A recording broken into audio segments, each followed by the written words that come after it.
Nepal's Department of Immigration eases rules for migrant workers, clarifies additional documents not required. Nepal's Foreign Minister Khanal calls for collective responsibility amid global crisis, also says mountains and oceans share a linked future. Drones drive new economic opportunities in Nepal, use spreads across smart farming, construction and film industry. US and Iranian officers meet Pakistani PM ahead of peace negotiations. Trump wants Strait to open with or without Iran's cooperation. NASA's Artemis 2 crew returns safely after historic lunar mission, also sets record for farthest human travel from the Earth. And 38th edition of Virat Gold Cup kicks off in Nepal's eastern city of Biratnagar, Jhapa 11 facing Tribhuvan Army in the inaugural match.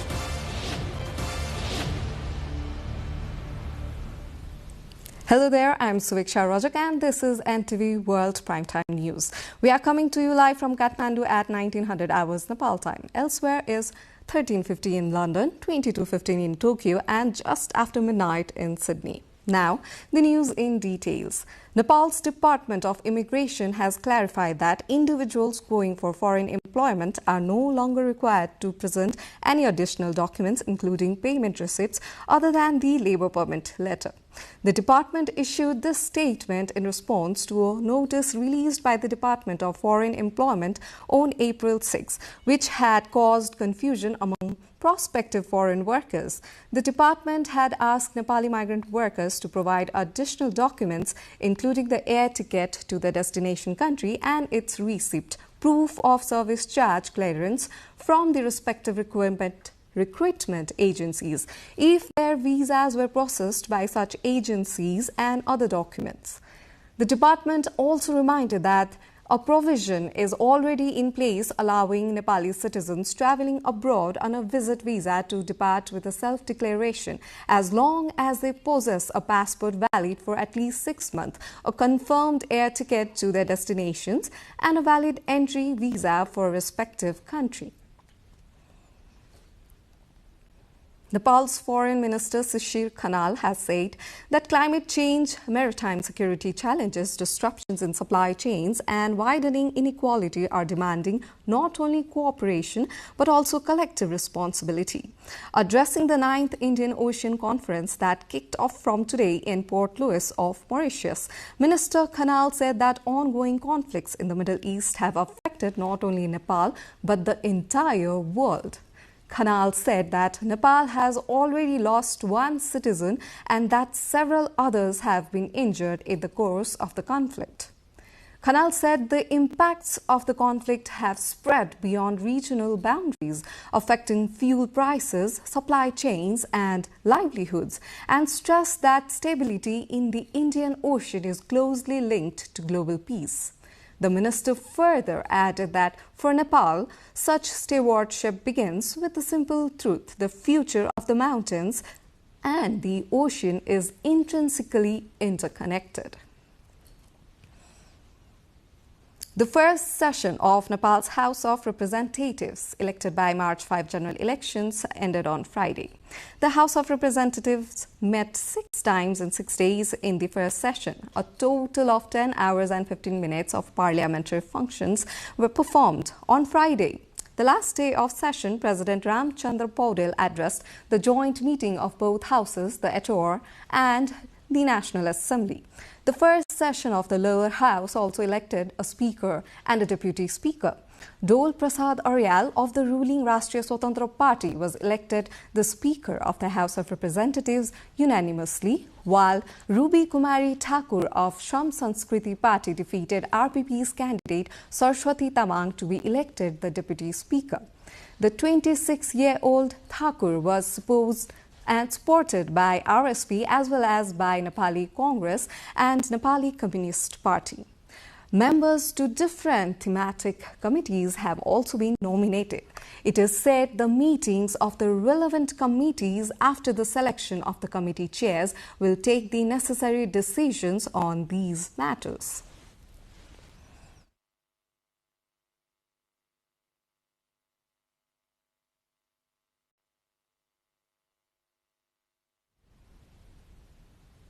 Nepal's government has directed the concerned authority to arrange dedicated breastfeeding and childcare rooms at all airports of the country, including the Tribhuvan International Airport, within 24 hours.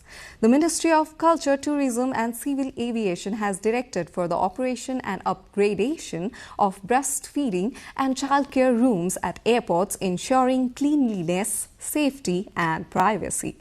The ministry has also instructed for the operation of primary care rooms for patients and passengers with special needs. Instructions have been given to maintain airport cleanliness up to the international marks, establish a daily cleaning logbook system, and comply with health standards set by the World Health Organization and the International Civil Aviation Organization. It is also said free sanitary pads should also be arranged in toilets for female passengers. We are going for a short break here. More news coming up. Do stay tuned with us.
Welcome back. You are with NTV World and this is Primetime News. Now the remaining updates.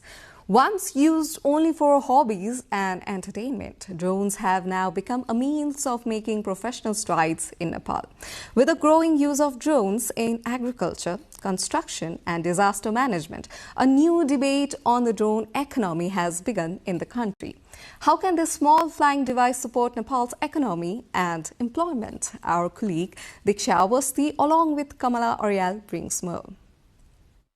From farming and construction to filmmaking, the presence of drones in Nepali skies is becoming increasingly remarkable. In recent years, drone technology in Nepal is writing a new chapter in economic prosperity. Drones equipped with artificial intelligence now provide precise information on fertilizer and water requirements, marking a shift toward smart agriculture. Study says drone-based spraying can be up to 40 to 60 times faster than traditional manual spraying methods, while reducing water uses by nearly 90%, which directly lowers input cost for farmers. In the construction sector, surveying and safety inspections, which used to take weeks, can now be completed in just a few hours. Drones with high-resolution cameras and LiDAR create highly accurate 3D maps of construction sites, cutting surveying costs. As demand for drone pilots grows, new employment opportunities are emerging. According to trainers, commercial drone piloting has become a viable, high-income profession. Currently, over 2,000 drones are officially registered with the Nepal Civil Aviation Authority, which is preparing to streamline drone registration, pilot licensing, and flight permits by 2026, making the legal process less cumbersome. हाम्रो geographical टेरेनले पनि हैन हाम्रो हिमाल पहाड भएको देश हो हैन त्यो कारणले गर्दाखेरि हामीलाई ढुवानीमा धेरै काम लाग्छ यो हैन हाम्रो म्यापिङ गर्नलाई काम लाग्छ हाम्रो टुरिज्ममा एकदमै काम लाग्छ हामीले टुरिज्मको पर्मिसन मात्रै ड्रोनको पर्मिसन लिएर चाहिँ कन्जर्भेसन एरियाहरुमा छ नि पर्मिसन लिएर चाहिँ हामीले धेरै राजस्व उठाउन सक्छौं विदेशीहरुबाट नेपाल चाहिँ ड्रोनको क्यापिटल हुन सक्छ. Due to legal provisions requiring drones to be flown only within Nepal government's existing rules and safety standards, many people have started taking formal training. This is expected to create significant employment opportunities in the future. Usually people consider more in cinematography, but other than cinematography, drones are also used in various industries. Like maybe if we come to mining industry, they use it for how much they have mined an entire area. So they also do for environmental purposes to calculate that how much have they exploited the environment, and also in certain cases they do survey, like the survey department use how much of land is in whose name, those kinds, and also for security purposes. The understanding that flying a drone is not just entertainment but also a responsible technical task is growing. Drone technology is emerging as a new tool for commercial use in Nepal. The Langtang Khula hydropower project, located in Nepal's mountainous districts of Rosua, has successfully begun trial power generation. During this phase, 12 megawatts of electricity have been supplied to the central transmission system of the Nepal Electricity Authority (NEA). With a total installed capacity of 20 megawatts, the power project is now moving toward full commercial operation following the successful completion of its testing phase. Project Chief Narayan Prasad Subedi informed the electricity generated during the spring season has been connected to the national grid as part of the trial run. With the commencement of trial production, the project is expected to start generating revenue while also contributing to the economic growth and infrastructure development of Rosua district. An annual potato festival has begun in Pokhara's city, Himja, with organizers aiming to promote local agriculture and potato-based products. The 14th edition of festival, featuring a large-scale exhibition of potatoes and fresh vegetables, the construction of a symbolic potato hill, and a wide range of potato-based dishes. Organizers said the festival also includes agricultural support services for farmers, such as soil testing, plant analysis and disease diagnosis, alongside various cultural programs focused on agriculture. Other highlights include an agricultural table competition, performances by popular artists and exhibitions of seeds, saplings and modern farming equipment. Himja is one of the major potato-producing areas of Gandaki province, with potato farming carried out across 590 hectares of land. Around 2,000 households are involved in the sector, including approximately 1,050 farmers engaged in commercial potato cultivation, according to organizers.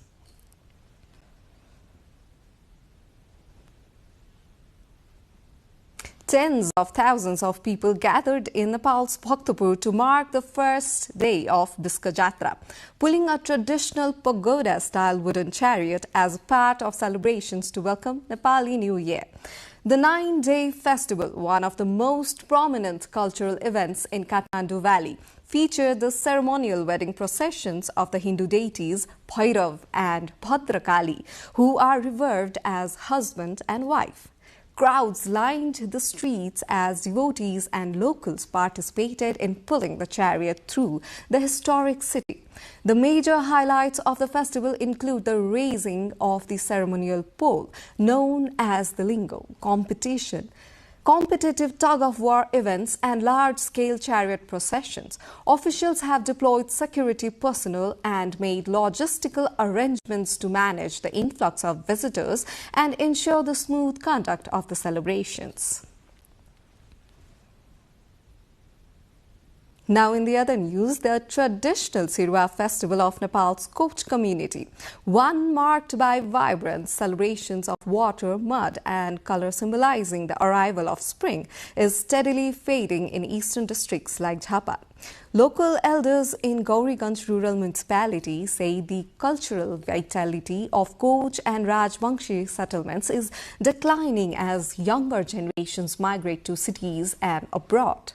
Researchers warn that rapid urbanization and Western cultural influence have accelerated the erosion of indigenous traditions across Jhapa, Morog and Sunsari.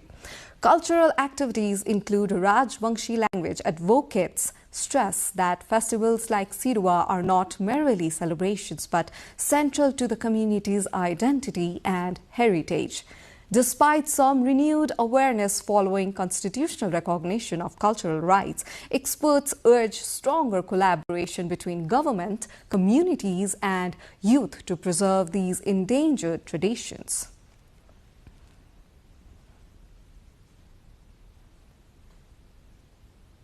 International news coming up next after this short break.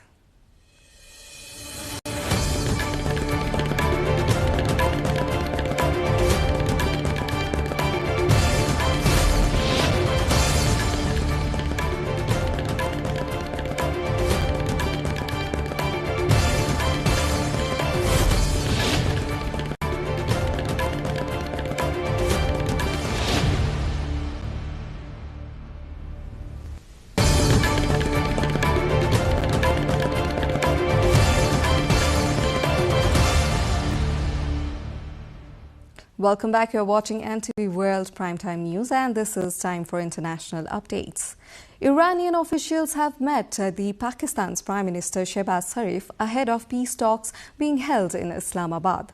US Vice President J.D. Vance has also met with Sharif, accompanied by Special Envoy Steve Witkoff and Donald Trump's advisor and son-in-law Jared Kushner.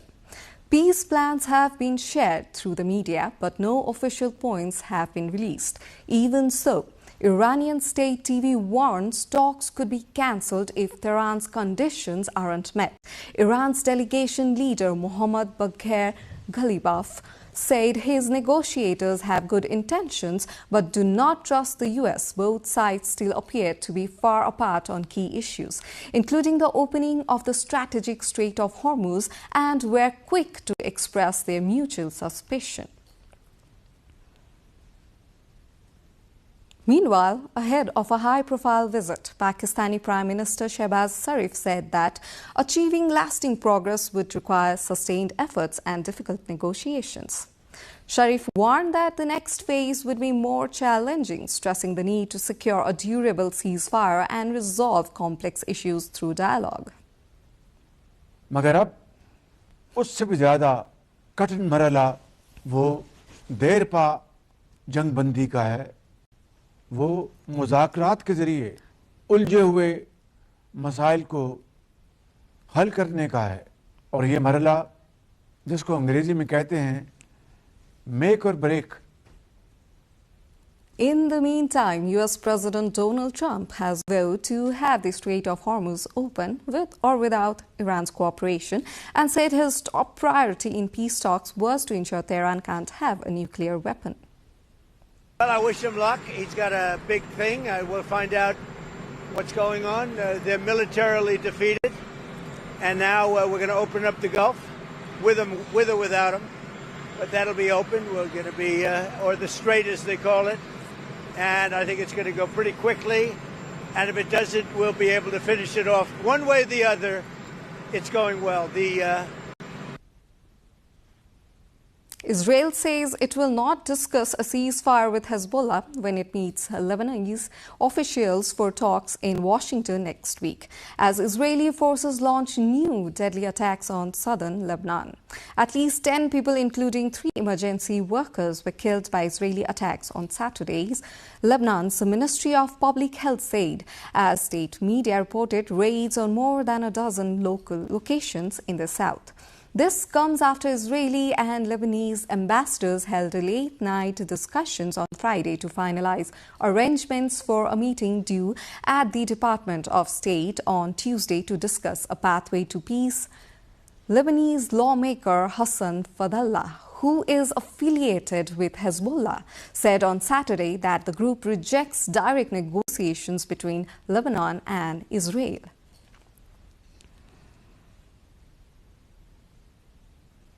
Chinese Foreign Minister Wang Yi has concluded a 2-day visit to Pyongyang after meeting North Korean leader Kim Jong-un, marking a rare high-level engagement between the two countries since pandemic-era restrictions froze diplomatic exchanges. The discussions signaled renewed momentum in bilateral ties as both sides explored ways to deepen cooperation. Wang also emphasized that both nations must enhance coordination on international and regional issues while safeguarding their respective security and development interests. The meeting comes amid shifting geopolitical dynamics in Northeast Asia, with North Korea continuing to strengthen its relation with traditional allies while also expanding engagement with Moscow. UK Prime Minister Keir Starmer has shelved his Chagos Islands deal and amid worsening relations with US President Donald Trump after the US failed to formally confirm its approval. Trump has urged Starmer to scrap the deal despite earlier expressing support for the treaty.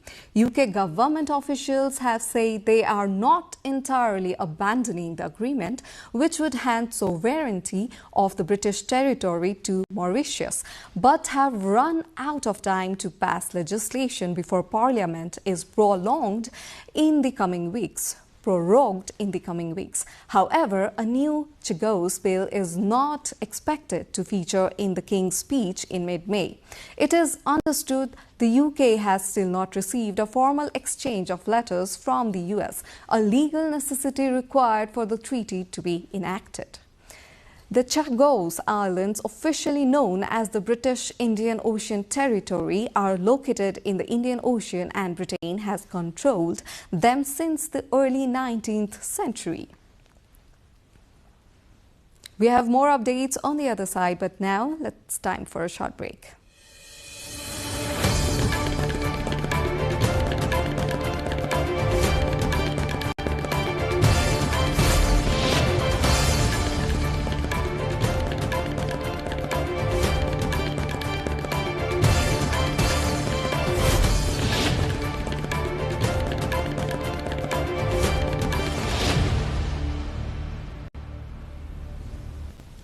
The 4 astronauts who flew in NASA's Artemis second mission around the moon have splashed down safely in the Pacific Ocean after a flawless return.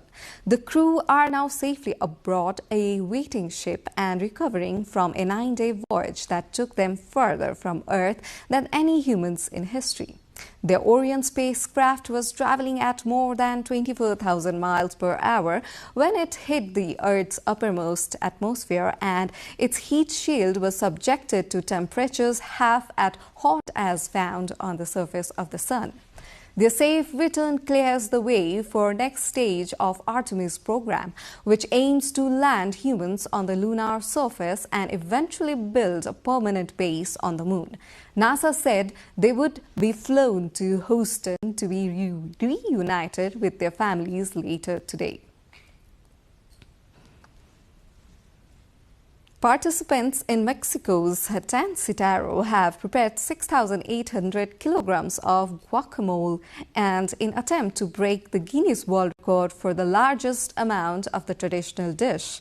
The event held in the municipality of Tanchitaro in Michoacan, known as avocado capital and a major exporter of avocados to the United States, brought together large numbers of residents and producers. The guacamole, made from avocados, tomatoes, onions, limes, and coriander, was prepared as part of a coordinated effort to set a new world record, according to organizers.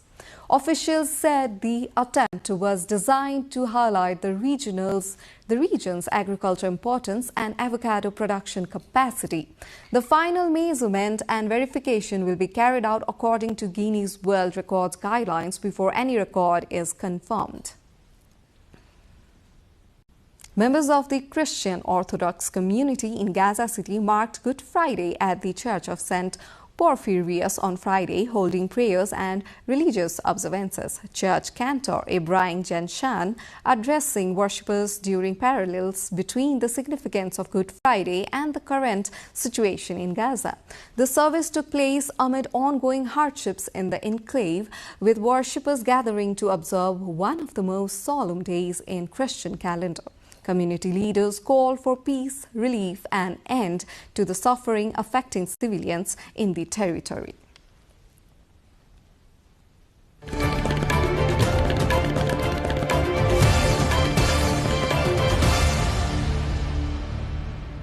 Now to sports.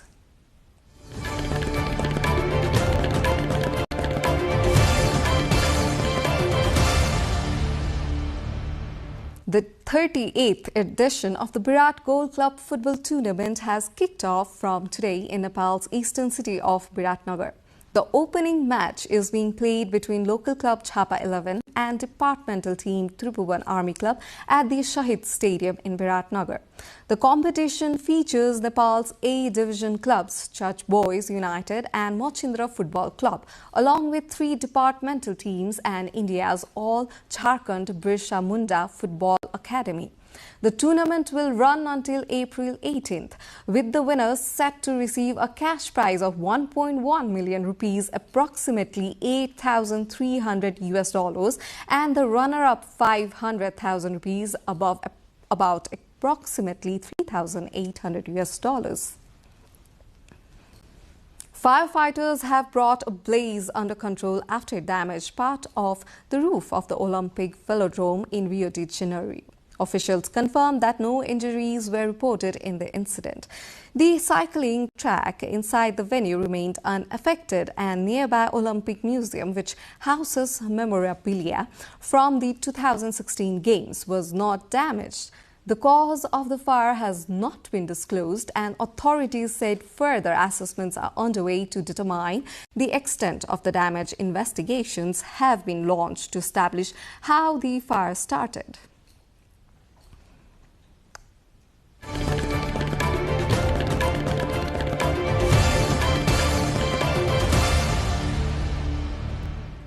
And before we wrap up, let's have a reminder of our top stories.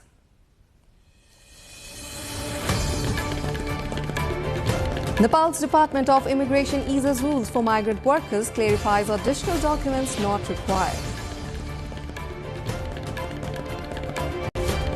Nepal's Foreign Minister Khanal calls for collective responsibility amid global crises, also says mountains and oceans share a linked future.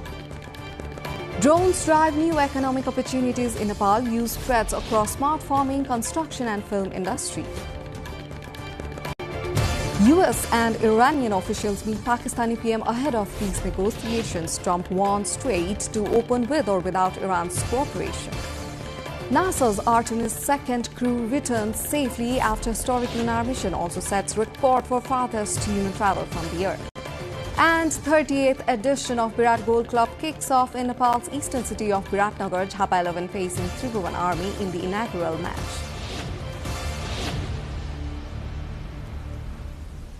That's it for this edition of Primetime News. Our next bulletin will be at 2200 hours Nepal time. Do join us through our social media and get the latest updates from our official website, nepaltelevision.com. I'm Suviksha Rajak.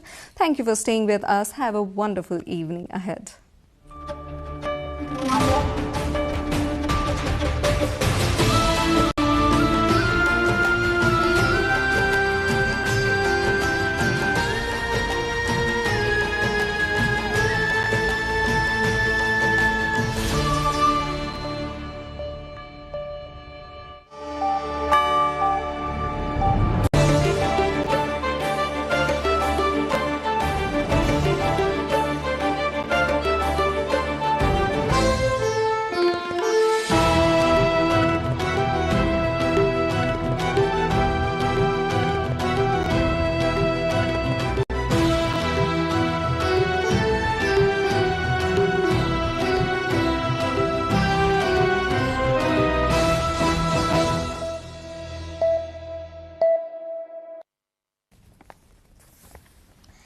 Welcome to the studios of NTV World in Kathmandu.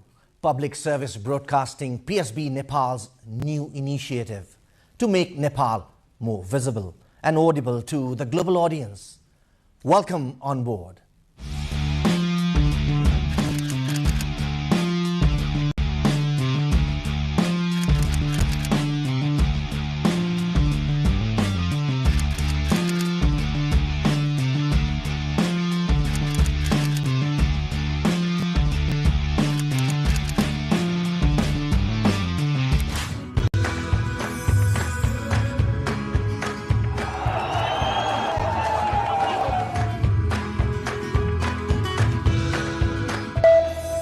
This is NTV World. Facts that speak, insights that matter. Telling the stories of a changing planet. NTV World, Nepal's perspective to the world. Exploring the heartbeat of Nepali creativity. This is NTV World. The power of story shaped by technology. NTV World. Unearthing Nepal's hidden heritage. Discovering the timeless Nepal. Telling stories that endure across centuries. Where culture breathes, stories bloom. When the world moves, we make a sense of it. NTV World. Taste of Nepal. Every recipe, every flavor tells the story. Journalism in the digital age. Fast, focused, verified. Stories hold power. Stories reflecting life. Stories of the hinterlands. Reporting for NTV World. This is NTV World. Welcome to News Hour. This is NTV World. Welcome to Primetime News.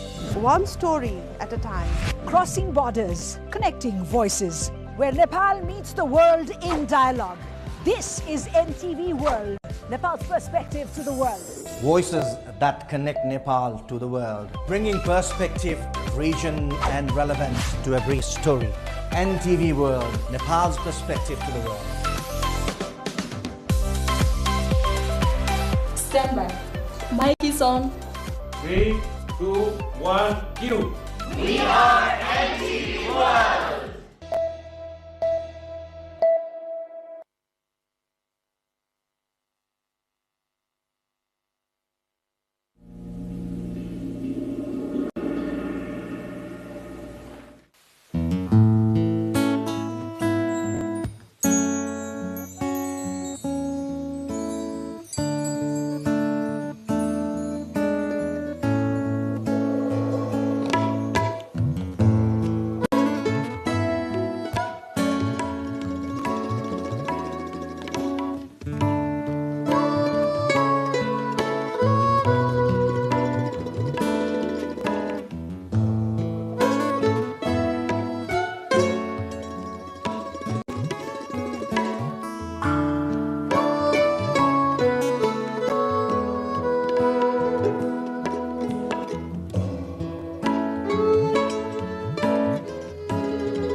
A city known for its legacy, Kirtipur. Locals also call it Kipu in their own dialect.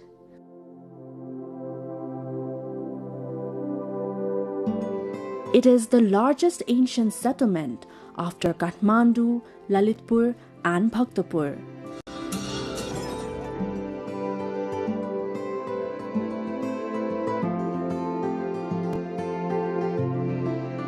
The city still has an impressive Malla era neighborhood.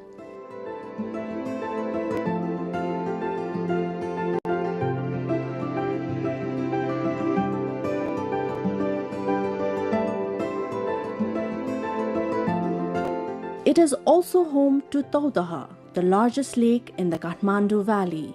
There are temples, monasteries, bihars, and stupas for both Hindu and Buddhist devotees, along with countless festivals and ritual celebrations that altogether give Kirtipur its distinct and special character. With its ancient Newar settlements, this place is a beautiful convergence of Newar culture and heritage.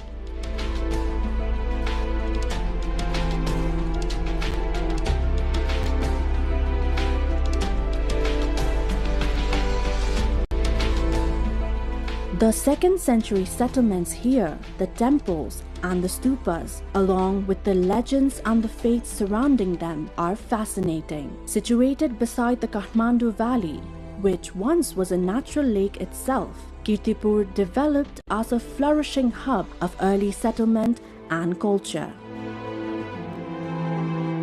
Because of this, the area is exceptionally valuable for historical and cultural study. A long time ago, the children of Kirtipur's farming families apparently made a clay tiger to play with while herding sheep and goats. To make that tiger look even more lifelike, they wanted to add a tongue. So they left their sheep and goats nearby and went into the forest to gather leaves for it. Upon returning, the children found their sheep and goats missing. And when they investigated, the clay tiger opened its blood-red mouth and claimed to have eaten the animals. Apparently, what had happened was that the deity Bhairav, a Hindu deity, had entered the clay tiger. In their anger, the children then cursed the clay tiger so that its mouth would remain perpetually open. This is the famous legend behind the Bagh Bhairav temple as remembered by the residents of Kirtipur. Bagh Bhairav is the revered deity of Kirtipur's residents. Situated in Kirtipur, this temple is accompanied by several smaller temples, many of which can be traced back to the 2nd century according to the historical records. Among them are temples dedicated to Yamaleshwar, Narayan, Bhavani Shankar, Ramchandra, Manavinayak, Vishwakarma, Sridhar Vishnu and Mool Ganesh, all of which were constructed in the 2nd century as per many inscriptions.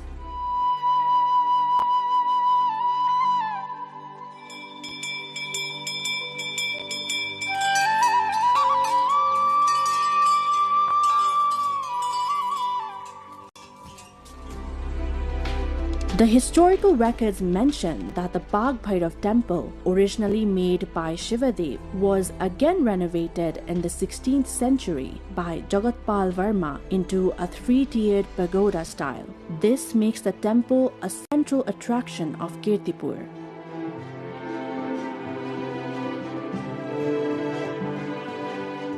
Most Newar settlements, which are one of Nepal's ethnic groups, are adorned with temples and stupas. So Kirtipur is home to countless temples and stupas as well, too many to count by hand. The Uma Maheshwar temple here is located at the highest point in Kirtipur.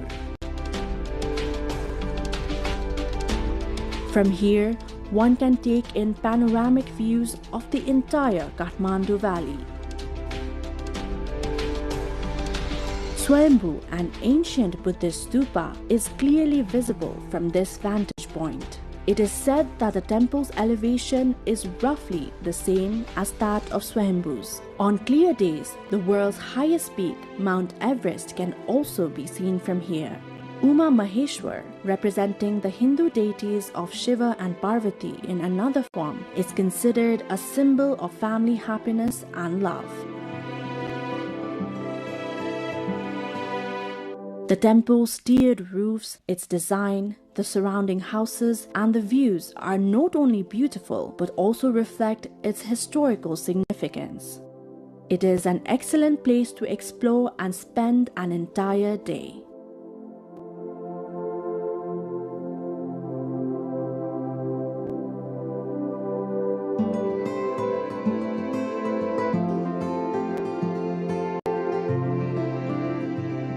Kirtipur is special not only for Hindu devotees but also for Buddhists.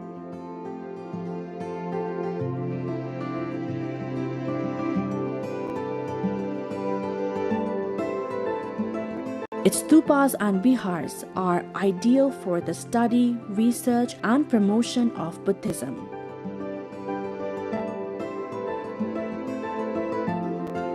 The Chilancho Stupa, located atop the hill, is said by historians to have been built during Emperor Ashok's visit to Nepal. Its renovation, however, took place in the 16th century during the time of Jagatpal Varma. This site is ideal for prayer and meditation. It feels like Chilancho spreads wisdom along with its fluttering flags under the open sky. It is said that seeing the hills surrounding the Chilancho Stupa, Prithvi Narayan Shaha, the 18th century king who unified Nepal, coveted Kirtipur. His attempts to capture Kirtipur, intended to make conquering Kathmandu, Bhaktapur and Patan easier, only succeeded on the third try.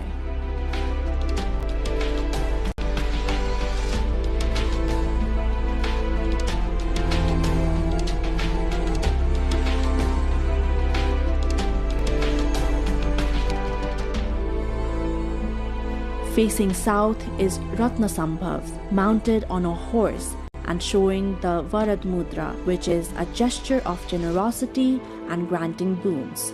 Facing north is Amitabh, seated on a peacock in the meditation mudra, symbolizing infinite light and compassion.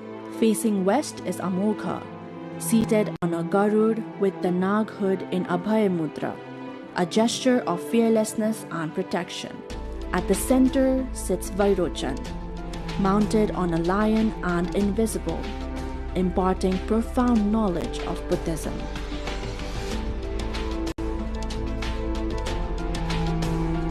The presence of these 5 Buddhas is believed to guide those who have lost their way, whether it is in spiritual seeking or in travel. The stupas, vajras, and stone statues here are enchanting, capable of captivating visitors for hours.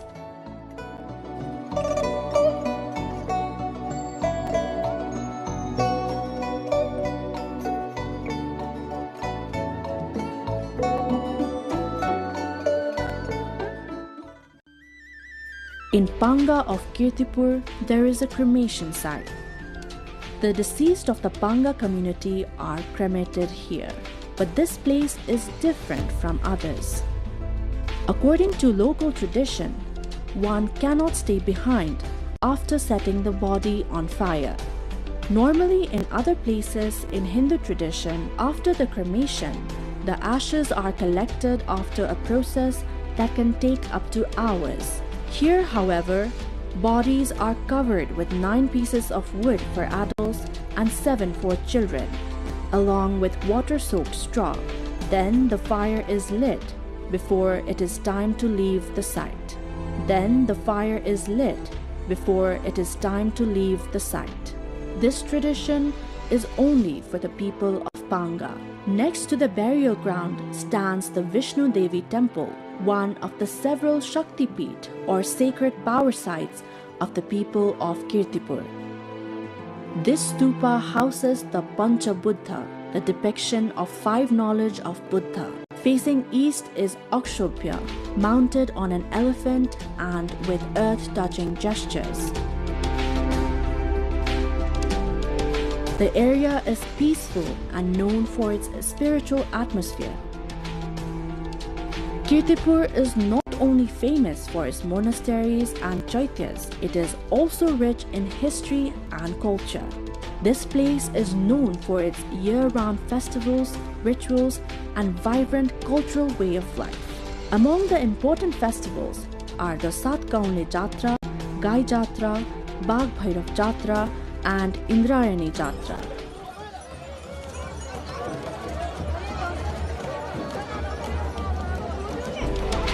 On the day of Gai Jatra, a special dance is performed here. The Dhya Dhya Papa dance, also called Katmar, is a ceremonial performance where dancers in unique costumes move to traditional music. It is an integral part of Kirtipur's cultural identity.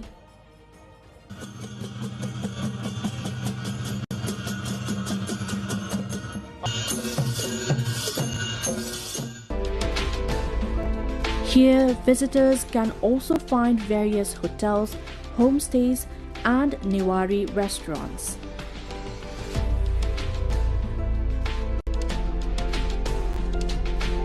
The Newari-style houses and pathways decorated with traditional materials are truly captivating, and the popular Newari restaurants, which draw people from all around, are plentiful. A beautiful example of Newari culture is Newari food,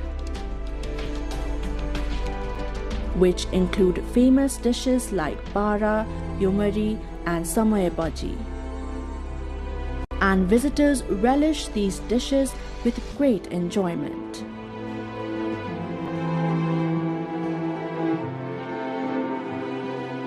Just before entering Kirtipur, you arrive at another beautiful spot, Taudaha. Known for its environmental, cultural, and religious significance, this pond stretches about 500 meters in length and 400 meters in width. It is said to be shaped like a funnel. Believed to be dwelling place of Karkotak Nag, a serpent king in Hindu-Buddhist mythology. This lake is closely linked to the legends of Manjushri, a Hindu-Buddhist mythological figure, and the Rato Machindranath Jatra, one of Nepal's oldest chariot festivals. According to the folklore, when the Kathmandu Valley was still a lake, Manjushri cut open the hills to draw the water. The serpents living there were left without a home, so Bhimsen, a powerful heroic figure in Nepali folklore, created Taudaha to shelter them. The famous photo or vest displayed during the Rato Machindranath Jatra also traces its origins to Karkotak Nagraj and Taudaha. Legend says the vest belonged to Karkotak Nagraj, who gifted it to a farmer after the farmer cured his sick serpent queen. When the farmer later lost the vest, the dispute over who truly owned it became the story behind the festival where the vest is displayed. Taudaha is rich not only in religious and cultural significance but also in biodiversity. The area is home to 38 species of plants, 36 species of insects, and 116 types of birds. Swans gliding across the lake, birds perched in nearby trees, colorful fish swimming below, and small snakes seen occasionally along the banks. All of it make it easy to lose track of time while observing this vibrant ecosystem. In winter, birds migrate here from Siberia, Mongolia, and Tibet to escape the cold. Species such as lahari, kalihas, khoya, malak, and birds like great cormorant and Indian pond heron are also found here at Taudaha. These migratory birds travel thousands of kilometers from various countries to reach this lake.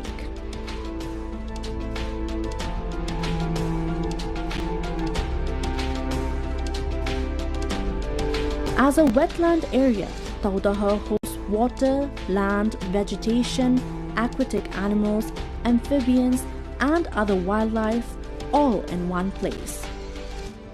For this reason, the lake attracts everyone from casual tourists to students conducting research. As tourist numbers increase, so have vendors selling fish feed around Taudaha. These traders who stay around the lake from morning to evening occasionally also encounter snakes. But believing the snakes to represent Karkotak Nagraj, the traders drive them away by just burning incense. Just before reaching Taudaha, Chobar is a unique tourist spot in Kirtipur.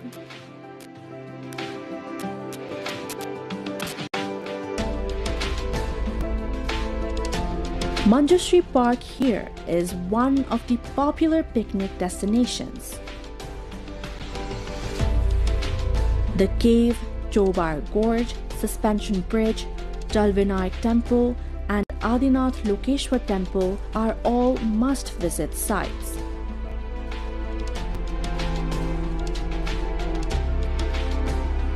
This gorge is said to be where Manjushri cut the hills to drain water from the Kathmandu Valley, making it suitable for human settlement. Therefore, this place holds historical and mythological significance. Jalvinayak Temple is located along the Bagmati River. Among Kathmandu Valley's four main Ganesh temples, Surya Vinayak, Chandra Vinayak, and Ashok Vinayak, Jalvinayak is one of them. It is built in traditional pagoda style.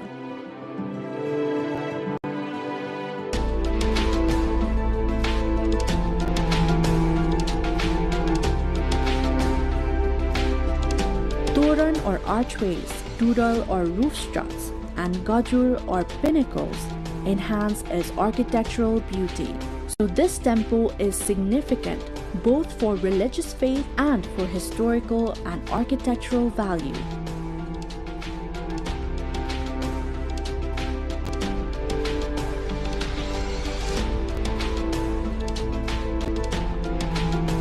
Spread over 14.76 square kilometers, Kirtipur has many places to explore,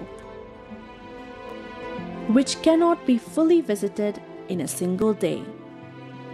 Its heritage, lifestyle, and festivals are all unique. To guide tourists before visiting, a tourist information and service center has been established. It lies near the Kirtipur's entry point. This center provides information about major tourist attractions and helps make the visit easier. Exploring Kirtipur's historical, religious, cultural, and national sites is incredibly enchanting. These sites are witnesses to history. For research and study, visiting Kirtipur is essential. The local lifestyle, daily life, the breeze, and the scent of the soil here, all of it are very special.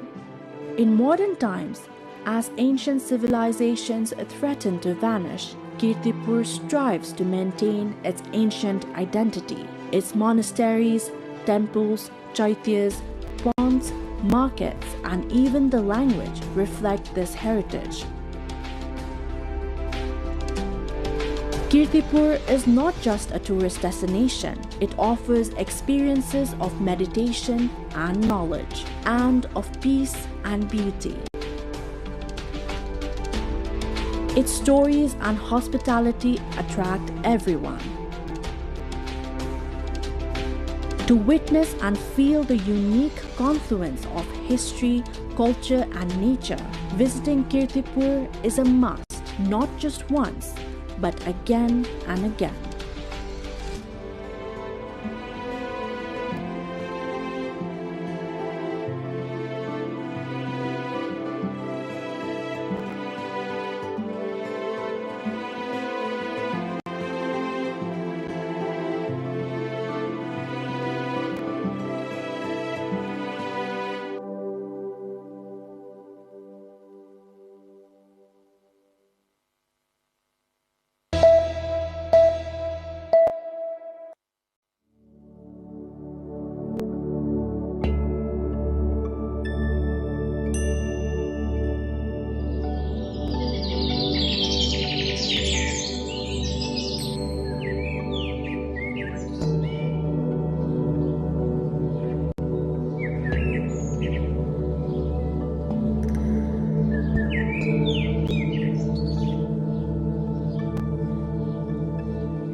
This is a moment of profound global transition.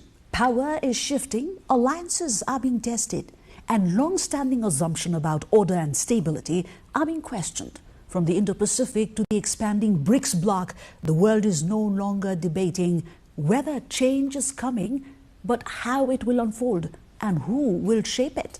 Welcome to Geopod. I am Shivani Thapa-Bosnet. Today we examine these very shifts not from the traditional centers of power, but from the regions where their consequences are most deeply felt. I'm joined in by Dr. Pramod Jaiswal to unpack what this new geopolitical moment really means. Welcome to Geopod, Dr. Jaiswal. Thank you. Let's dive in directly. Dr. Jaiswal, we are currently living at one of the most consequential shifts in global power in decades, right?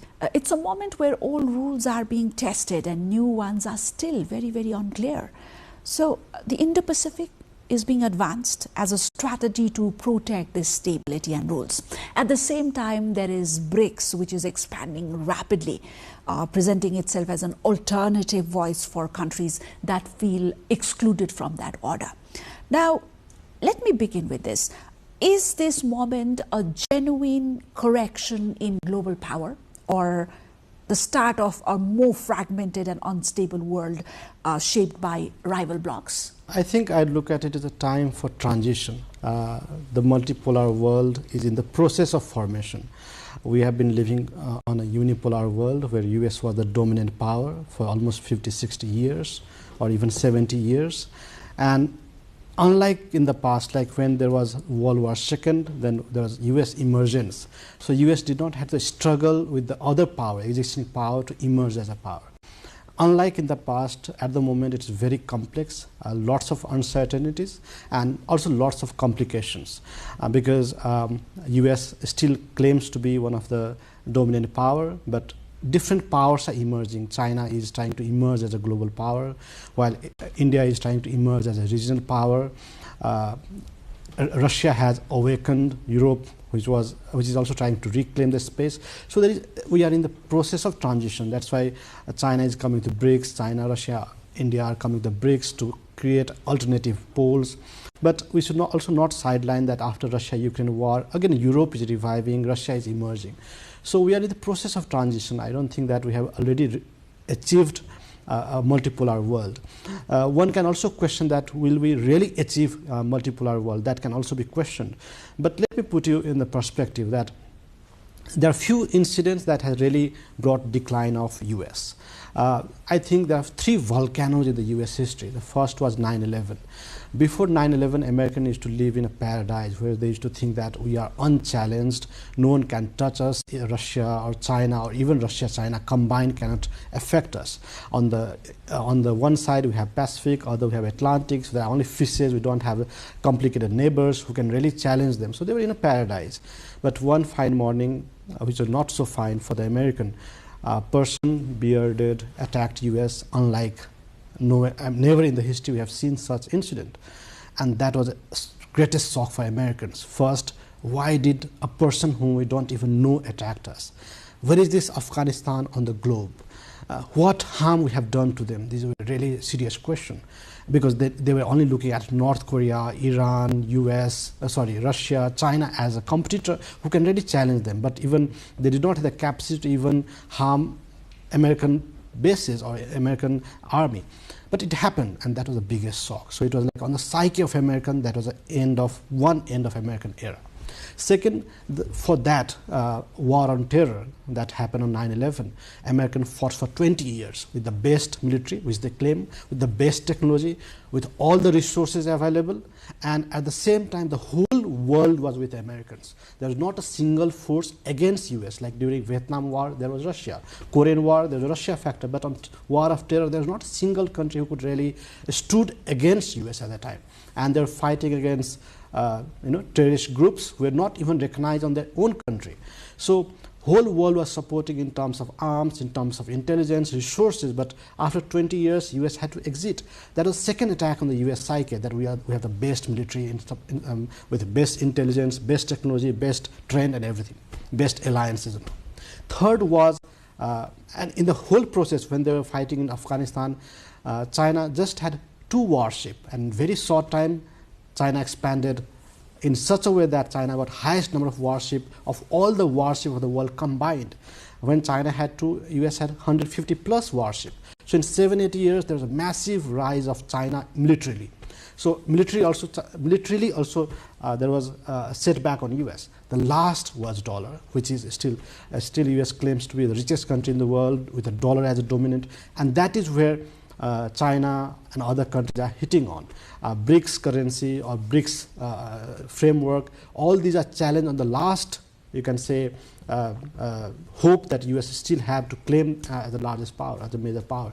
And that is where we are stuck. Tariffs, all that you see at the moment is in that process. So I think we are in the process of transition from a multipolar, from a unipolar to the multipolar world. Again, there are differences among the countries. Well, India wants to have a multipolar world, but also multipolar Asia, because India wants to claim one of the poles of Asia. China wants multipolar world, unipolar Asia, because China wants to be the sole power in whole Asia. Europe, again, has their own way of looking at the poles of global order. So I think all these complexities are in the process, and I think we are in the process of transition. So you mean to say it's been a gradual build-up for over the past 2 decades now? Yes, and it might take another 2 decades. Right. It's still already, I mean, like still in the process of taking shape. That's true. And nations are creating like or setting their positions at the moment, right? So what happens, but still at this particular point of time, we really see the shift has been quicker compared to how it was, a decade ago, or maybe how it would be a decade after. So Dr. Jaiswal, just shed some light on my curiosity, like when power shifts this quickly, when things shape this quickly, right, to a layman like us, who tends to miscalculate first, the rising powers, or is it the established ones who are struggling to adapt? I think the existing power, the one who have been a dominant power, tend to make mistakes because they fail to understand the emergence of new power.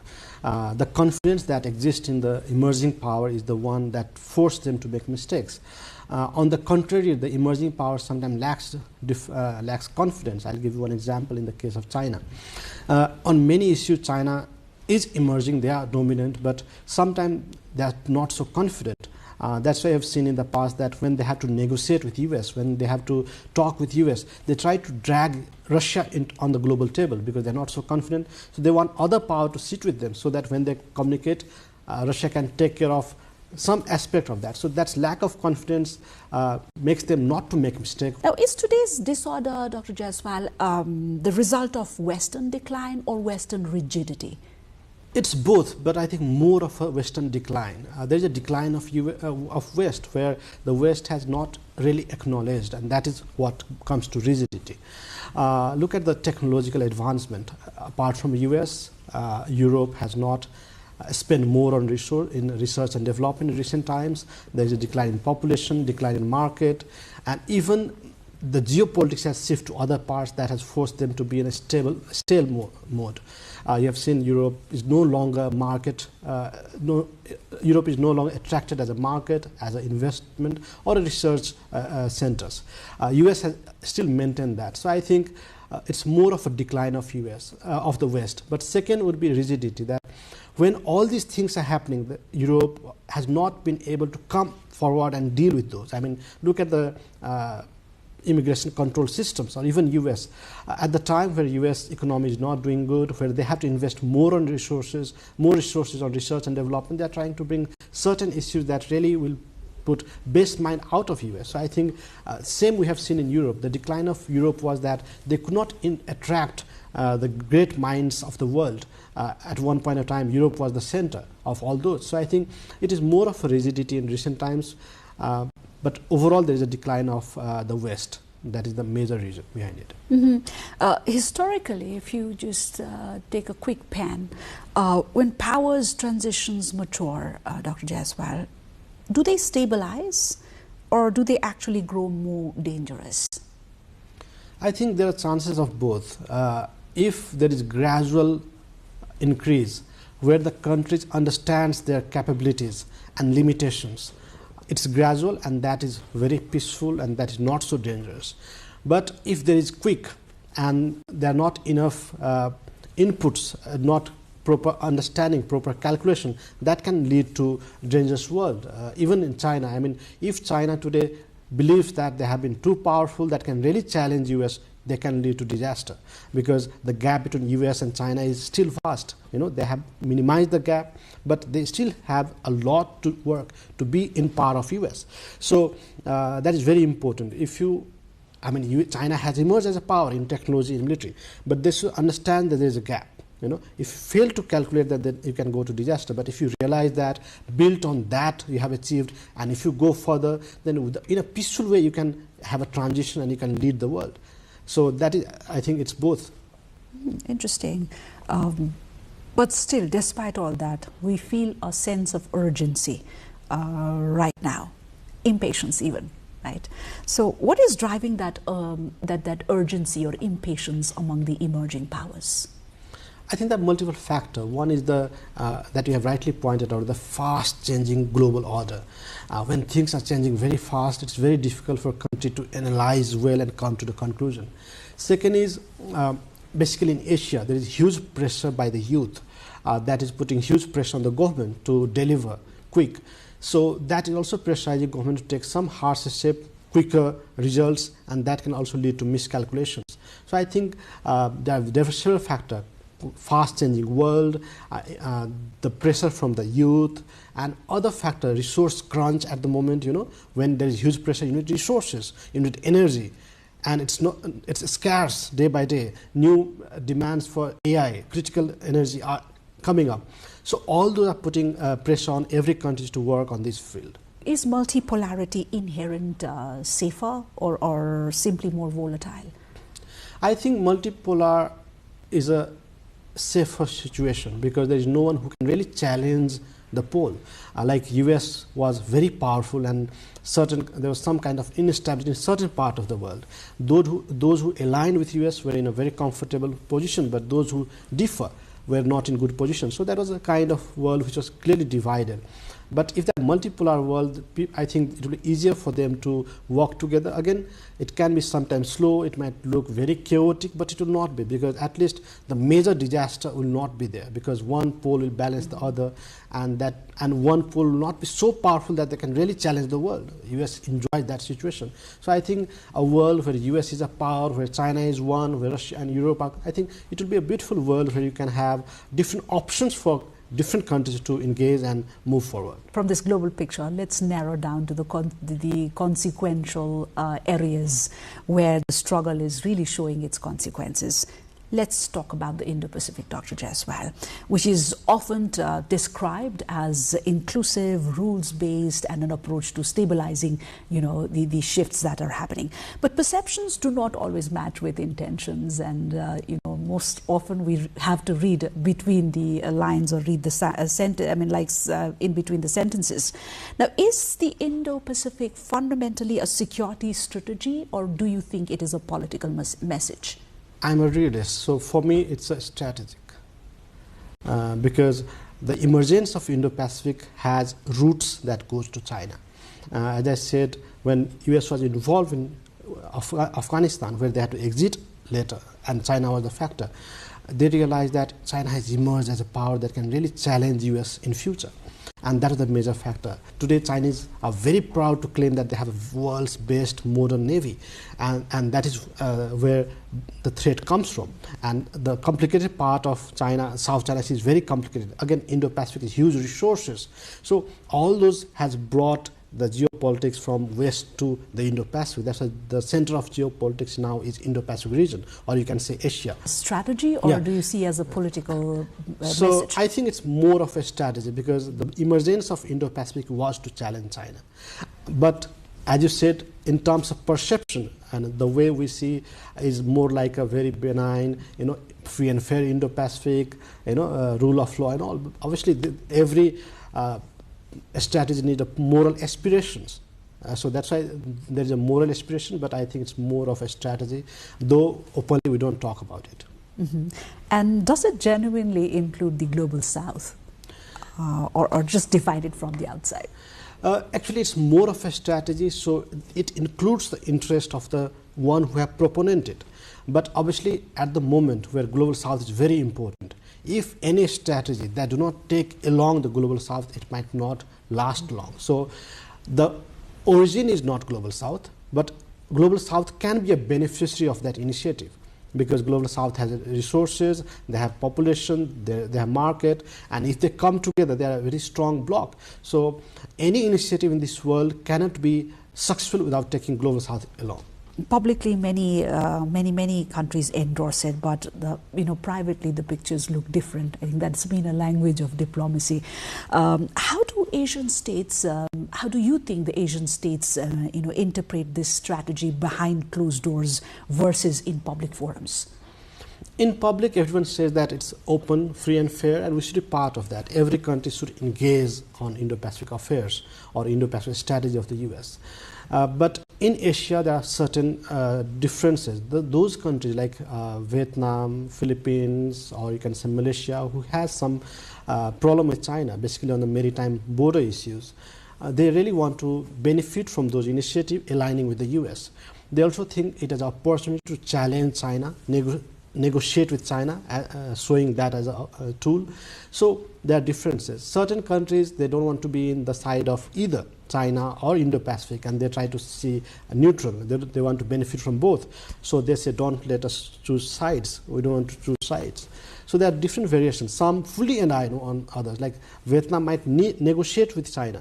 So they might not be fully aligned with US, but they might be pretending to align with US and bargain with China. But some can be fully aligned, like Japan, India, Australia, they'll fully align with US. So there is one who will fully align on the one side, other will be the other, some will be in the midst, where they can just use it as a tool of diplomacy. Mm-hmm.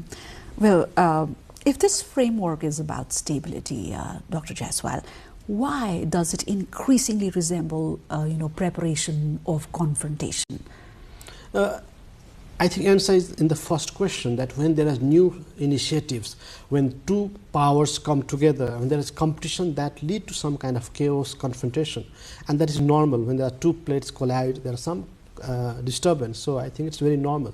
Well, history shows us that security frameworks often create the insecurities they claim to prevent.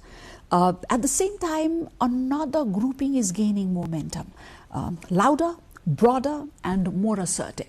You know what I'm talking about.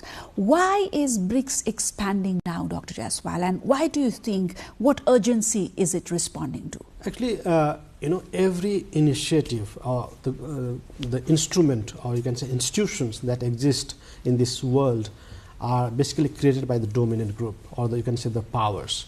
So United Nations and all the institutions that are existing at the moment was created by Western blocs, and they were the beneficiary. So certain countries, when they emerge, they realize that those institutions, they also need to have those institutions, because the existing institutions are not serving their interest, or they are not serving the interest of the powerless. I mean, I'll give you an example. United Nations, everyone is equal in UN, right? And who need UN? The poor countries, the weak countries, the small countries, right? But who has the veto? The most powerful countries. Do they really need veto? They have nuclear bombs. But Nepal should have veto, because if anything goes against, we should have the capacity to use it. But the most powerful, the nuclear countries, have veto. So the world is not fair. International system is not equal the way we see. So that's why I think these global south or new emerging powers realize that they should also have a kind of system where they can dominate the world. Second is that they realize that the institutions that they benefit are the powerful, so they should create that. So there are economic, political, security needs behind that. They want to create a bloc where they can economically benefit, where they can politically benefit. I mean, do you believe this expansion increases BRICS' influence or dilute its coherence? I think it has expanded in recent times, and it has increased its importance, because BRICS has come with new initiatives that are giving more space to certain countries, which Western-led warlord has failed to do that. BRICS is more acceptable in Global South compared to the existing initiative, and if they had delivered, these BRICS would not have even emerged.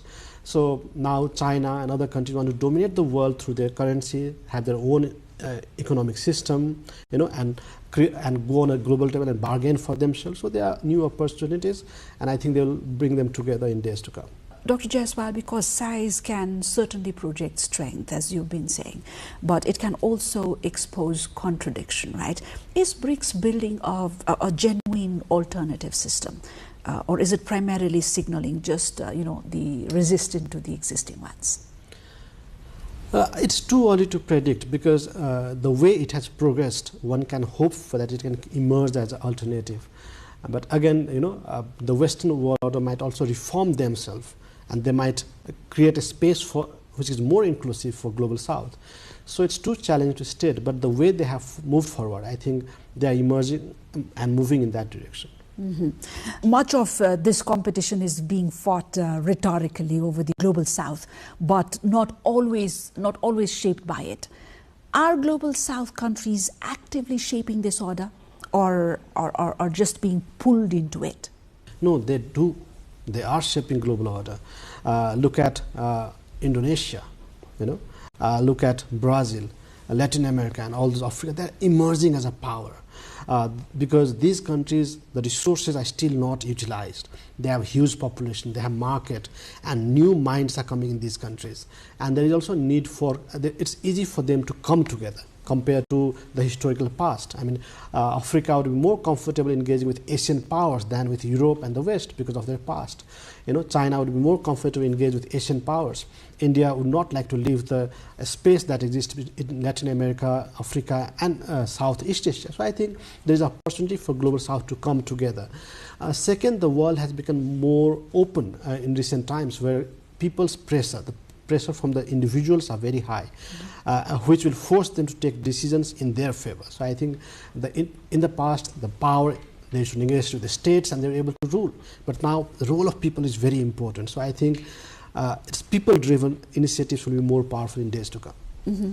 So do regional states see opportunity in this competition, or do they see pressure? There is pressure on small states, especially if they are not able to manage the power. It's a pressure. But sometimes if I'm able to manage the power, it's an opportunity. For example, if Nepal has the option of BRICS or other initiative, you can bargain that, oh, BRICS is offering this. Why? If you can offer me better, I'm with you. So it's also an opportunity sometimes to bargain. I'll give one example. In Nepal, India was a traditional partner. Western were there. The rise of China has allowed them to become more active. Now India is very assertive. Otherwise they, oh, it's my own friend, don't need to worry. And because of China, it's everywhere. People are now worried about Africa because now Chinese are in Africa. So now Europeans say, oh, it's a big market, we are losing, we should compete with Chinese. So when China has emerged as a power, it has led to competition. And the countries have option or opportunity to bargain. So I think it's a good... For small states, geopolitics certainly is less about, grand strategy and more about managing vulnerability. So for smaller states like Nepal, navigating the Indo-Pacific discourse on one hand and BRICS-led alternatives on the other hand, where does this, where does choice end and constraint begin? Theoretically, we'll say that, oh, we should have a balanced relation with everyone, and many of us make mistakes here. Some people say Nepal should have equidistant policy, and I'm against that. Nepal cannot have an equidistant policy with China and India. We have 3 doors on one side. You have a neighbor with whom you have 3 doors, and you have a neighbor with 1 door.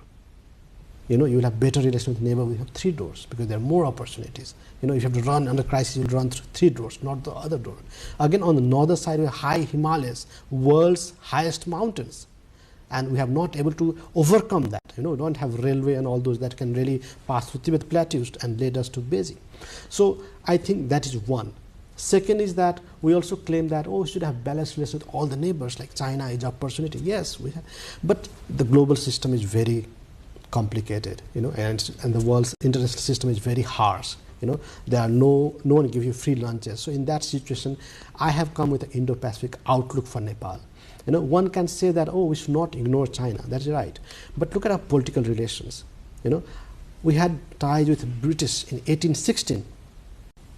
And the second country with which we established diplomatic ties was US, 1947, before the birth of PRC and before the birth of independent India. Then we got tied with other countries, and France is 5th. So our political system is a Western-led democracy. We accept it or not, everything that we get into this country, human rights, democracy, education system, all come from West.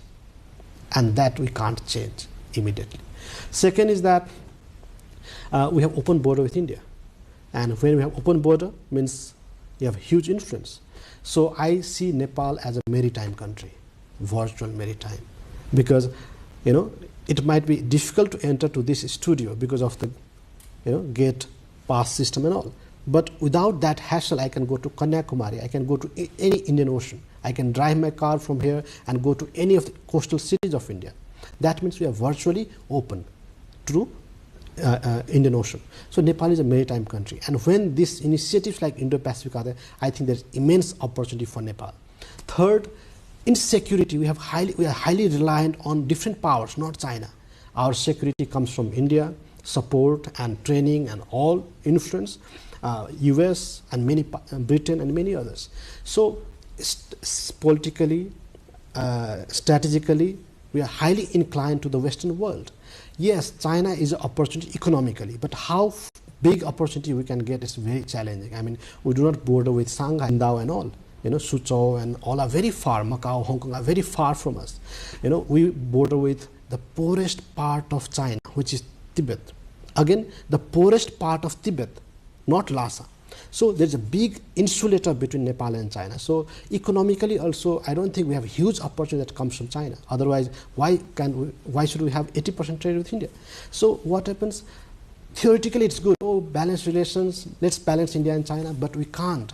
We have to look south, we have to look India, we have to look at Southeast Asia, we have to look at Indo-Pacific. Any disturbance in Indo-Pacific region will impact our trade. So that's why we came with Nepal's outlook on Indo-Pacific. We should have our own Indo-Pacific strategy, like US have theirs. We should create one. And in that strategy, I think we should accept that we have a strong diplomatic ties with the Western world, and we can't ignore that. We have strong economic ties, we have security ties, our democracy, everything comes from that. So aligning with that power, which is existing, we can benefit a lot. If we engage with the US or this bloc, we can benefit a lot. Other option, one can say, no, yeah, China is an opportunity, we can do that, yes, but for that we have not created enough conditions. We do not have connectivity. Our language are different, our political system are different, our economy is not integrated, and that might change after 50, 60, 70 years, but today it's not the situation. So I think Nepal, theoretically, yes, let's have good relations with everyone, but unfortunately or fortunately, we have to align with the Western world. We have been a great partner with the Western world, so we have to engage with that. Our development support comes from Europe, from US or Japan, which is in the Western bloc. So I think one has to realize that, and whenever we have failed to realize that, Nepal has faced some challenges, instability. So have you failed it recently? I think we have failed recently. I mean, whenever we have not able to understand the geopolitics, when we are not able to understand our limitations and capacities, we have failed. Mm-hmm. Because theoretically we can engage with China, everyone is equal and all, but in practice it's not. Could you shed light on the odds for Nepal to, independently move in its geopolitical, in its space? Does it have a space to independently align based on the interest that serves it best? Actually, I say Nepal is a small state, and many friends of us, they get offended. They say, oh, Nepal is a middle power. But for me, when we say state, it's a power. That is the indicator to calculate that. I only say they're a large and small state. There are three factors that we judge. One is the land. In terms of size, we are not very small. We are mid-range countries. In terms of military, we are weak. In terms of economy, we are not powerful. Politically or state capabilities. Some countries are very small, but they can produce the best thing, like Switzerland, Japan, and all. But we are not having that kind of efficiency or capable citizens. So in all these criteria, we are a small state. How do a small state behave in international system? In international system, a small state just want to survive. That is the first objective. Nepal always want to be on the global map. And they push for their national interest through international organizations or alliance, like United Nations, SAARC, BIMSTEC, and other institutions that we use to go further. Sometimes small states have lots of choices. If they are caught between two adversarial power, and Nepal is the classic case. We have China, India, big powers, but we are between two. So Nepal has the option to align with China or with India, or remain neutral. And Nepal has done that. Sometimes Nepal has aligned with China and benefited, sometimes with India and benefited, sometimes they just remain neutral and they have benefited. So these are the beneficiaries. It has challenges because you're small, you can't position your interest independently because big powers, when they are discussing on a global table, when Trump is deciding on climate summit, they're not worried about our Mount Everest. When they're deciding any policy, they're not worried about Nepal. So it's very challenging for a small state to push for those kind of interest. But in spite of that, where Nepal has limited option, but since it is between two big powers, we have changed our sides and benefited. At times, we have taken very strong stance, and that has benefited Nepal. I'll give you two examples. During 80s, 60s, when the state of Israel was formed, Nepal was the only country in South Asia that supported the state of Israel, where India and China did not support them. And we remained the only country for 30 years to support the state of Israel. And that's why Nepal and Israel have very special relations. At that time, all the different powers in the region were voting differently. Second is recent Ukraine. When India and China absent, Nepal stood with Ukraine. Our two big neighbors were on the other side, we were on the other side. And why we supported? Because Nepal is a small state, Ukraine is a small state. If you do not stand with Ukraine today, they will not stand with us tomorrow. And it also signaling that Nepal stands with a small state in global politics. So that was clear stance. Second was that Nepal believe in peaceful resolution. Nepal believe in UN Charter. Nepal foreign policy based on Panchil, means non-interference, non-aggression. It's all Buddhism philosophy. So that was the criteria that Nepal stood.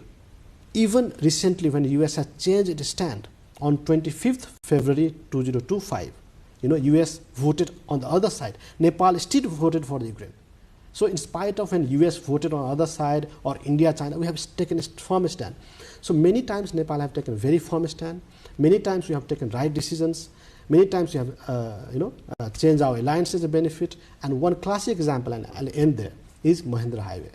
If you go to East-West Highway, when you're driving, you'll say Nepal, US cooperation, then Nepal, other countries. The same highway is made by different countries. So during Cold War, Nepal was able to benefit from Soviet, US, India, China, and all the countries. So I think small states have opportunities if you are able to manage well. If you are not able, then you can be in a state of you can be in a state where Nepal is today. Let's quickly rewind to the latest movement that Nepal saw, very unprecedented for many, right? What is your observation? What has been your observation, Dr. Jaiswal? Because many believe it's become a playground of geopolitics.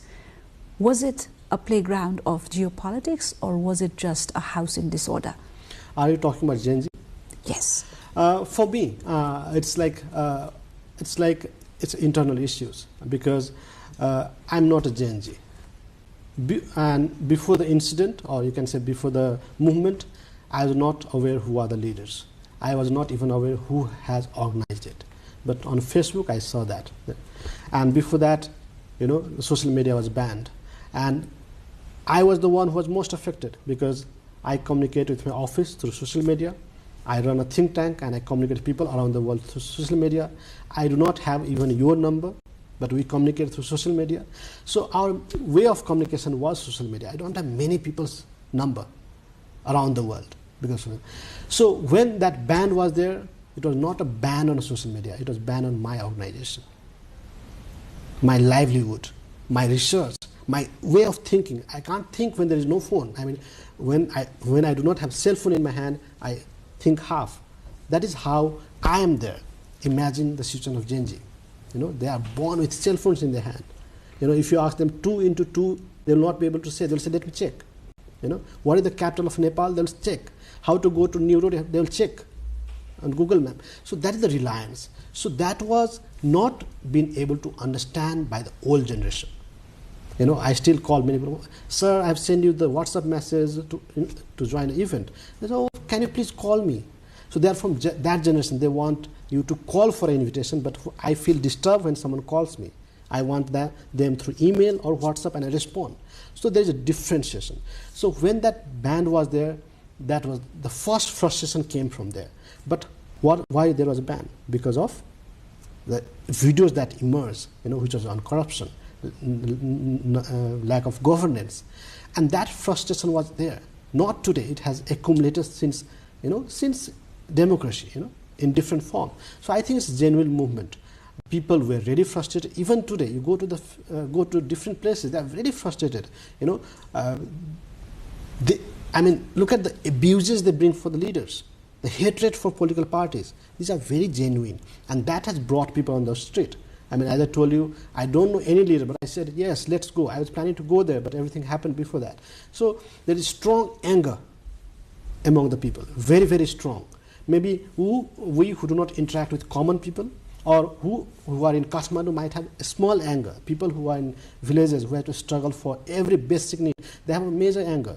Maybe our media had not able to reach there. And our institutions, our media, our political parties, our civil society were not able to address those demands.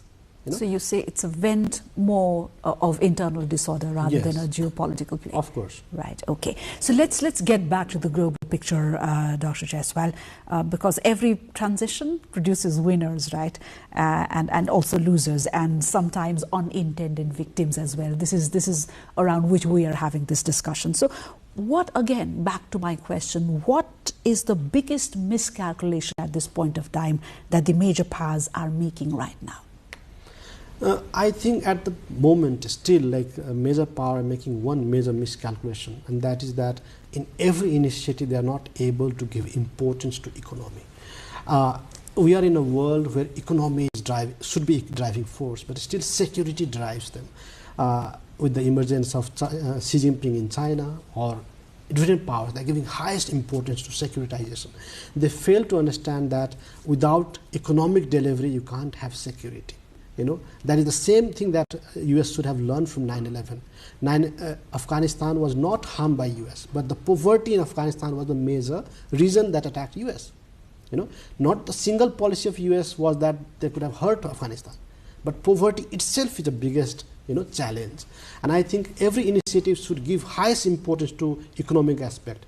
More than Indo-Pacific strategy, Indo-Pacific economic framework is powerful. More than any initiative, economic component are there, because countries around the world have extreme pressure from youth, from unemployed people for opportunities, and the youth around the world are putting immense pressure. In the past, my father was not aware what is happening in US every day, but today if US launch a new iPhone, at the same time I can watch it live, and my son can watch a new car being launched in US and some best hotels of Italy. So people in Nepal, they're watching the same thing, all those developments in Nepal, in Africa, China, India, US. The youth around the world at the same time are having new aspirations, new desire, new dreams. Not that Americans have better dream and Nepalese. No, Nepalese youth and American youths, the dream of both the youth are rising at the same time. So there is intense pressure on the government of Nepal, government of US, government of China, every government to deliver. Now, US might have the capacity, China might have capacity, Russia might have, Nepal might not have the capacity to deliver in that sense, and that will bring frustration, that will bring anger, there will be chaos, insecurity. I think that is most important. I think poverty, giving food, security, climate change, all these are very, very important. So that's why in this modern era, non-traditional security threats are more important than traditional security threats. But still, the world is spending more on traditional security threats, less on non-traditional. Mm-hmm. What if this competition intensifies and wouldn't hold, right? Who pays the first price? I think the sad part is the weak, the vulnerable, are the one who pay the price. We know how Second World War happened, but who paid the price? It's the small states, the small powers. Obviously, big destroyed for their own fault. But in this complex situation, in a war, some people who are not even part of that also has to pay the price. So I think if you make a mistake, if you pay price, I think a small price, even if it is huge. For me, someone who has not been part of that war, part of that chaos, and if they have to pay even a small price, that is a big price for me.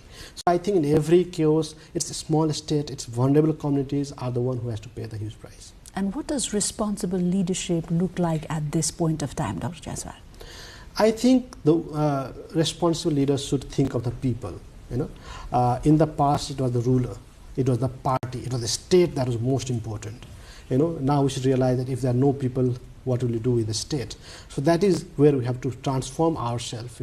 A state should not derive the policies. It's the people who should drive the policy of the state.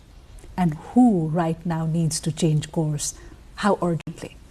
I think every one of us, because as I said, in this very complex world, each one of us have stakes and each one of us can have an impact. I mean, if I as a researcher change, if you as a media bring issues, if all of us work together, that can bring a change. Not only, in the past it was top to bottom, now it's different in a different form. So each one of us, if you work in that direction, if you correct the mistakes, if you really challenge those who are going the wrong direction, I think that they will be able to make it. History has a way of clarifying what leaders could not, right, or would not see at a time.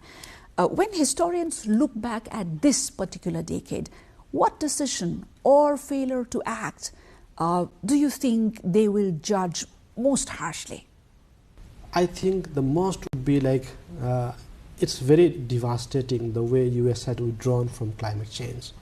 That is something that the world has to come together. Climate change is real, and this is something that impacts everyone. And when we are struggling around with different issues, obviously we can do that. But something that should come together is climate change, which I think we have not been able to take right steps. It's a very small paces that we are taking. I think in the past we'll regret that when we're talking about small issues, we miss the bigger questions and the bigger issues, that is climate change. And especially we in Nepal should raise it strongly, because what is happening at the moment is that people are talking about drowning islands. But what makes that island drown? What makes the sea level rise? It's the melting of our glaciers, melting of our snow-capped mountains. So they are looking at the effect, they're not looking at the source. So world has to look up to the mountain to stop that climate change that will have an impact there. And if we have a clean environment, we'll have healthy population, good food. If you have good food, we'll have better mind to think. If you have better mind to think, we'll have better world to see. So I think first we have to start from the reverse order, that when we got this planet Earth, we got it as a beautiful planet. We are the one who have destroyed it. We should go in reverse. Thank you, Dr. Jaiswal. Thank you for sharing your valuable time, coming over and helping us unpack these very, very live concerns. Thank you for having me. Thank you so much. It was a pleasure having you in our show. Today we examine these very shifts, not from the traditional centers of power, but from the regions where their consequences are mostly deeply felt. I'm joined by Dr. Pramod Jaiswal to unpack what this new geopolitical moment really means. What this conversation underscores is that global power is not just shifting, it's being contested, redefined, and tested. The choices made now by major powers and smaller stakes alike will shape not only the international order, but its stability. For regions like South Asia, this moment is less about alignment and more about judgment.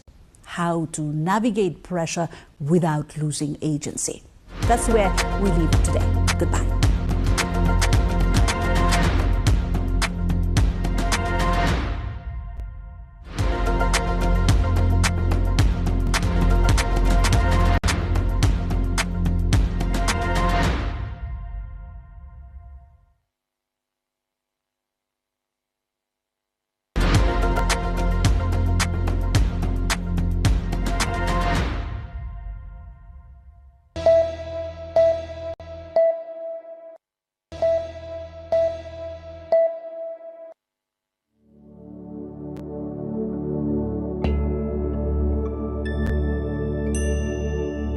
Kathmandu has long been known as a place where natural beauty, history, culture, and spirituality come together in remarkable harmony.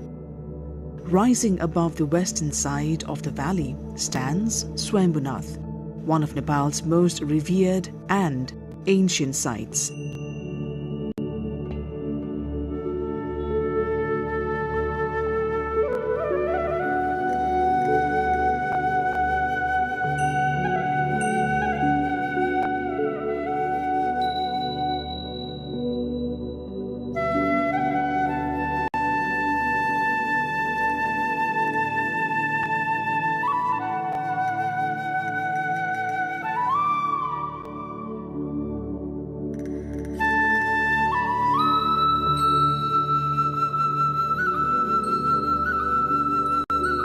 Many simply call it Swayambhu.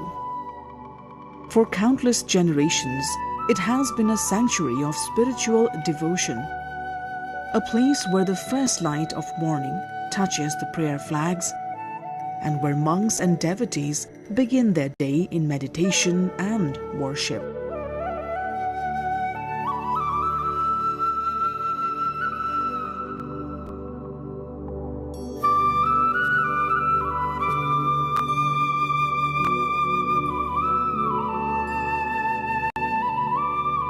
Swayambhu is cherished by Buddhists from all over the world, yet it holds equal significance for many Hindus. This shared reverence creates a rare sense of unity within its sacred grounds.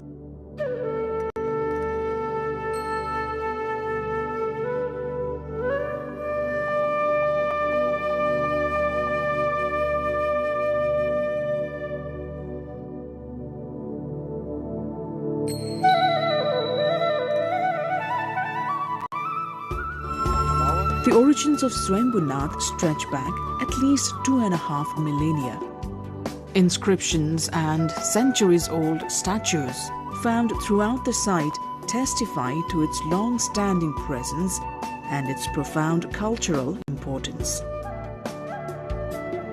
The stupa itself is one of Nepal's traditional religious landmarks, crowned by the serene eyes of the Buddha that gaze out across all 4 directions. These eyes are regarded as a message of compassion, awareness, and peace for all beings.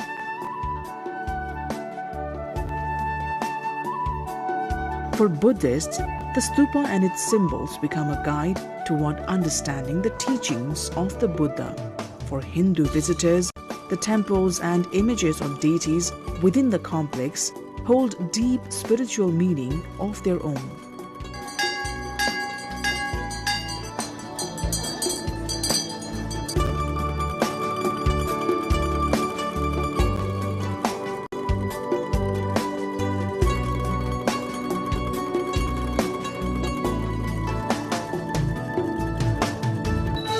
In 1989, Swayambhunath was formally recognized by UNESCO as a World Heritage Site, an honor that elevated Nepal's cultural identity on the global stage and helped protect this extraordinary place for future generations.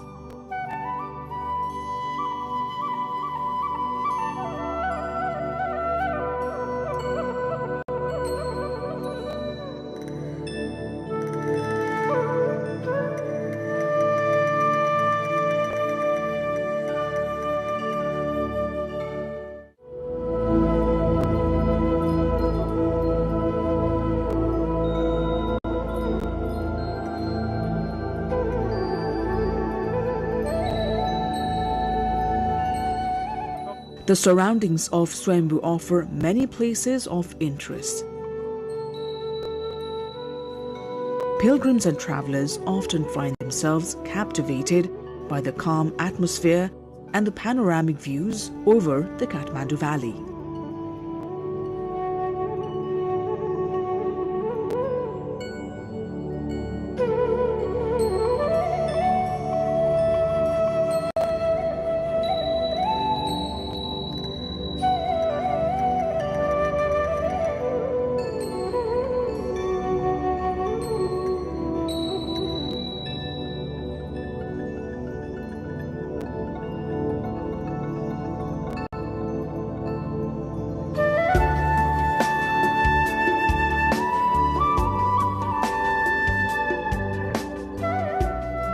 The architecture of the complex reflects a graceful blend of Nepali and Tibetan influences.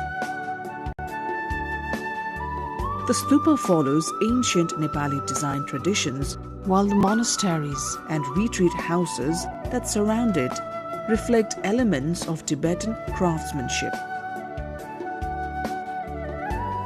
These two styles together give Swayambhunath a distinctive character found nowhere else.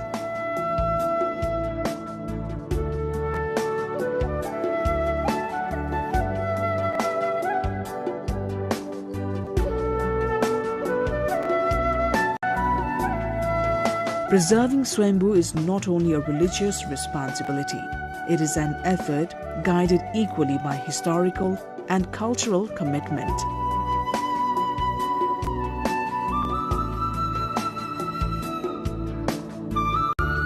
The temples, statues, and inscriptions within the complex carry stories that span centuries.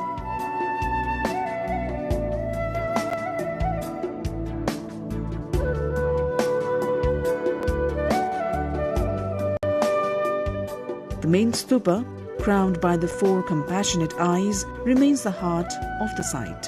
Monks gather each day to meditate and study.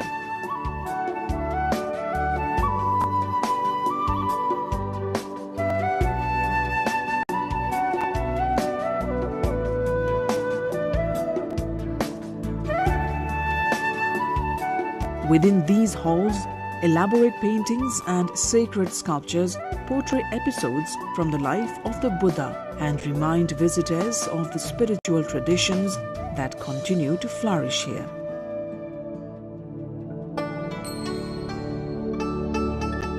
The entrance to Swayambhunath features a gate designed to convey purity and reverence. Sculptures and painted figures on the gate reveal the guiding ideals of Buddhist philosophy. Scattered around the grounds are ancient inscriptions that preserve the history of the land.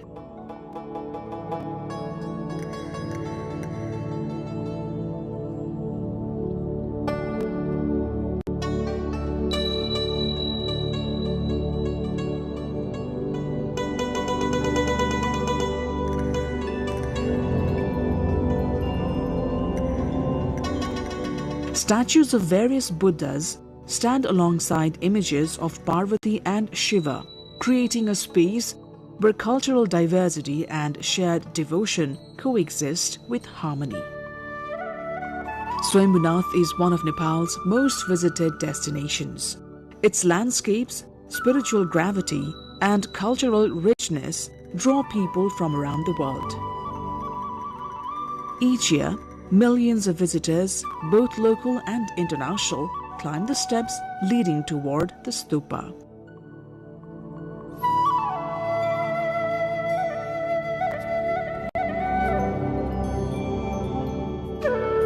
Their presence contributes greatly to Nepal's tourism economy and to the livelihoods of those who live and work nearby.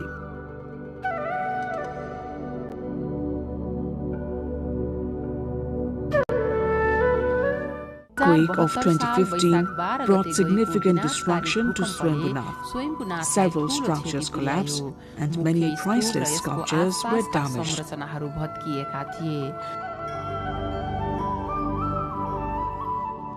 The impact on the site's cultural heritage was deeply felt throughout the country.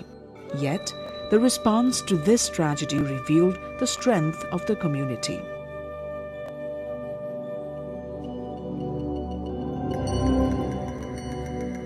Local residents, government agencies, cultural experts, monks, and international organizations came together to restore the complex.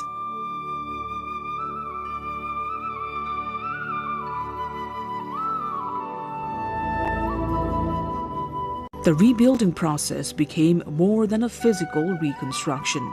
It became a spiritual effort guided by devotion and the hope of preserving peace and compassion for future generations.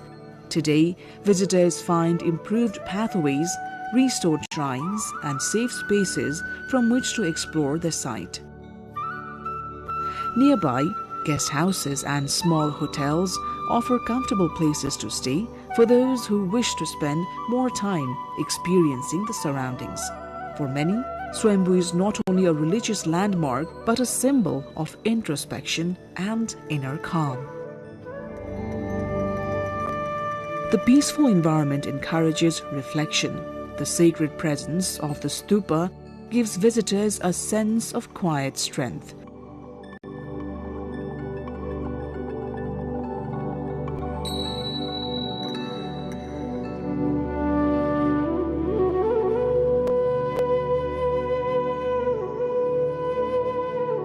The eyes of the Buddha seem to guide those who come seeking balance, clarity, or a moment of stillness.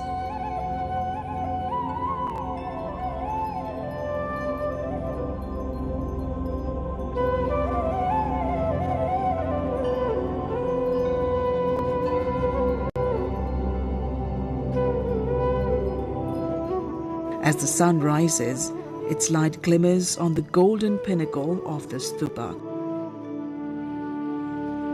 And as the night falls, the view of Kathmandu from this hilltop feels almost otherworldly, as though the city below is touched by a gentle glow.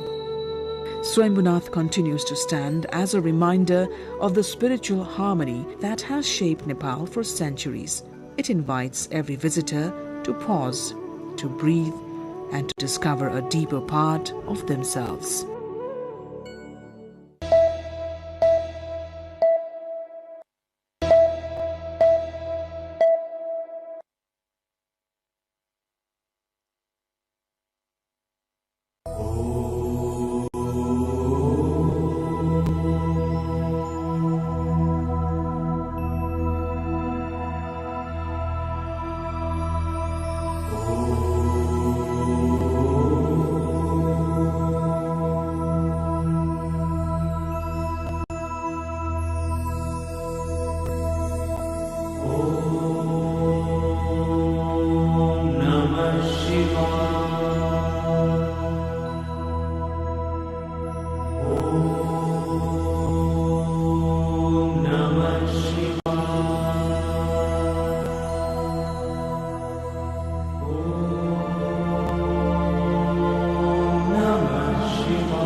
हिरण्यबाहवे हिरण्यवर्णाय हिरण्यरूपाय हिरण्यपतये अम्बिकापतये उमापतये पशुपतये NaMo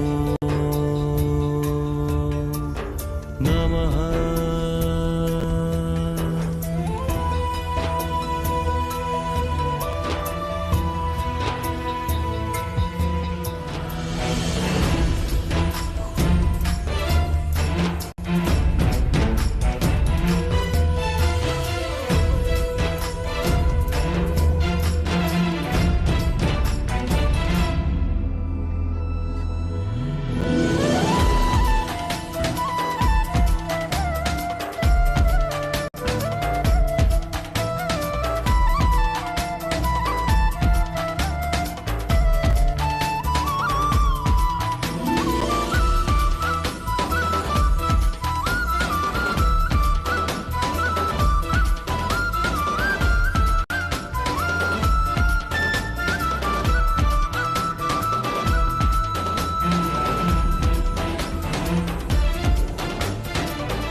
Welcome to another episode of The Hinterlands on NTV World.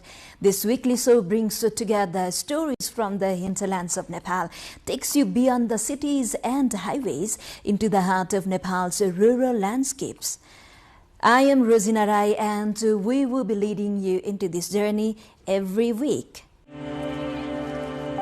We begin with the Silam Sakma, a powerful spiritual shield, deeply rooted in Yaksun community and described in ancient Mundum scripture. The Silam Sakma is believed to ward off misfortune and evoke peace. Although it has been used for centuries, recently gaining popularity. Let's take a look at its sacred significance. In the Yakthung Limbu community, according to Mundhum traditional scripture, Silam Sakma is used to prevent misfortune or death and to invoke peace in a person's life. During rituals marking both joy and sorrow, a small bamboo piece is crafted and woven with 9-strand white thread into tassels, and it is an essential item in the Tangsing ritual. Since ancient times, within Yakthung communities, nature-based traditions, Yewa Sambas, the ritual priests have used Silam Sakma as a symbol of truth and peace in an individual's life. The same Silam Sakma has recently gained significant attention after members of the House of Representatives wore it during their oath-taking ceremony. In recent times, as professional artisans have started weaving it with colorful threads and its use has become common in various events, people have expressed joy that lawmakers wearing it has promoted cultural harmony and social unity. यो साम्बाहरुको चाहिँ 9वटा साम्बाहरुलाई चाहिँ त्यहाँ चाहिँ एकमुष्ट बनाएर चाहिँ मृत्युको बाटो बन्द गर्ने र बाँच्ने र दीर्घ आयुको कामना गर्दै त्यसको चाहिँ बाटो खुल्ला राख्ने लाई नै यसमा चाहिँ यो मुन्दुममा गाइन्छन्। आफ्नो आफ्नो हिसाब किताबले आफ्नो ठाउँमा हुन्छ तर तङ्सिङ खेरामा चाहिँ के हुन्छ भन्दाखेरि जसले तङ्सिङ राख्छ उहाँकोमा एउटा यो सिलाम साकमा भन्ने चाहिँ हामीले झुन्डाउनु पर्छ। In eastern Nepal, Silam Sakma is widely worn. It is especially common in districts with a dense Yakthung Limbu population where it is used similarly to ceremonial scarves or badges. In recent times, many have even been able to earn a good income by producing and selling Silam Sakma. Yakthung अर्थात् लिम्बू समुदायले मुन्दुमले व्यवस्था गरे अनुसार पूजाआजा गर्दा आफ्ना शुभ कार्यहरूमा चाहिँ यो प्रयोग गरि आएकोमा अहिले आएर चाहिँ विभिन्न जाति समुदाय विभिन्न क्षेत्रमा काम गर्ने व्यक्तित्वहरू र राजनीतिक क्षेत्रमा काम गर्ने उच्च व्यक्तित्वहरूले सम्मानित व्यक्तित्वहरूले पनि यसलाई प्रयोग गरेको पाइन्छ। यो अवश्य पनि सुखद कार्य हो, अवस्था हो। के अर्थमा भन्दाखेरि हरेक कुराको संस्कृति केवल यो लिम्बूहरूको मात्रै होइन, यो नेपालको हो र विश्वको हो। Silam Sakma is seen mostly during traditional festivals and programs, and this growing practice has created employment opportunities while contributing to the preservation and promotion of indigenous culture. Now to a growing concern in Thankuta. The historic Salleri National Forest has become a serious threat to local communities, spanning over 800 ropanis. Aging pine trees there posing high risk to nearby settlements. The Salleri Forest, located in Thankuta Municipality, Ward number 6 of eastern Nepal, is home to pine trees that are over 150 years old. In winter, the aging trees pose a serious threat to common people traveling through the forest due to storms and forest fires. During monsoon season, the forest is plagued by risk of uprooting trees. The forest houses the Saraswati Temple, school, hospital, and other infrastructures, so hundreds of people pass through it daily. Additionally, the Thankuta Hile section of the Koshi Highway runs directly through the forest as well. म चाहिँ अब यो मन्दिरमा तपाईको सेवा गर्छु मेरा बाउको पालादेखि 3 पुस्ता भयो। अब दैनिक त्यहाँ चाहिँ पूजाआजा गर्न जाने हुँदाखेरि अब जोखिम त असाध्यै जोखिम मोलेर जानुपर्छ। हावाहुरी पानी आको बेला On March 16th, a powerful storm uprooted more than 150 trees on a single day. This incident caused damage to structures belonging to Nepal Army, the Ayurveda dispensary, and the local water supply system.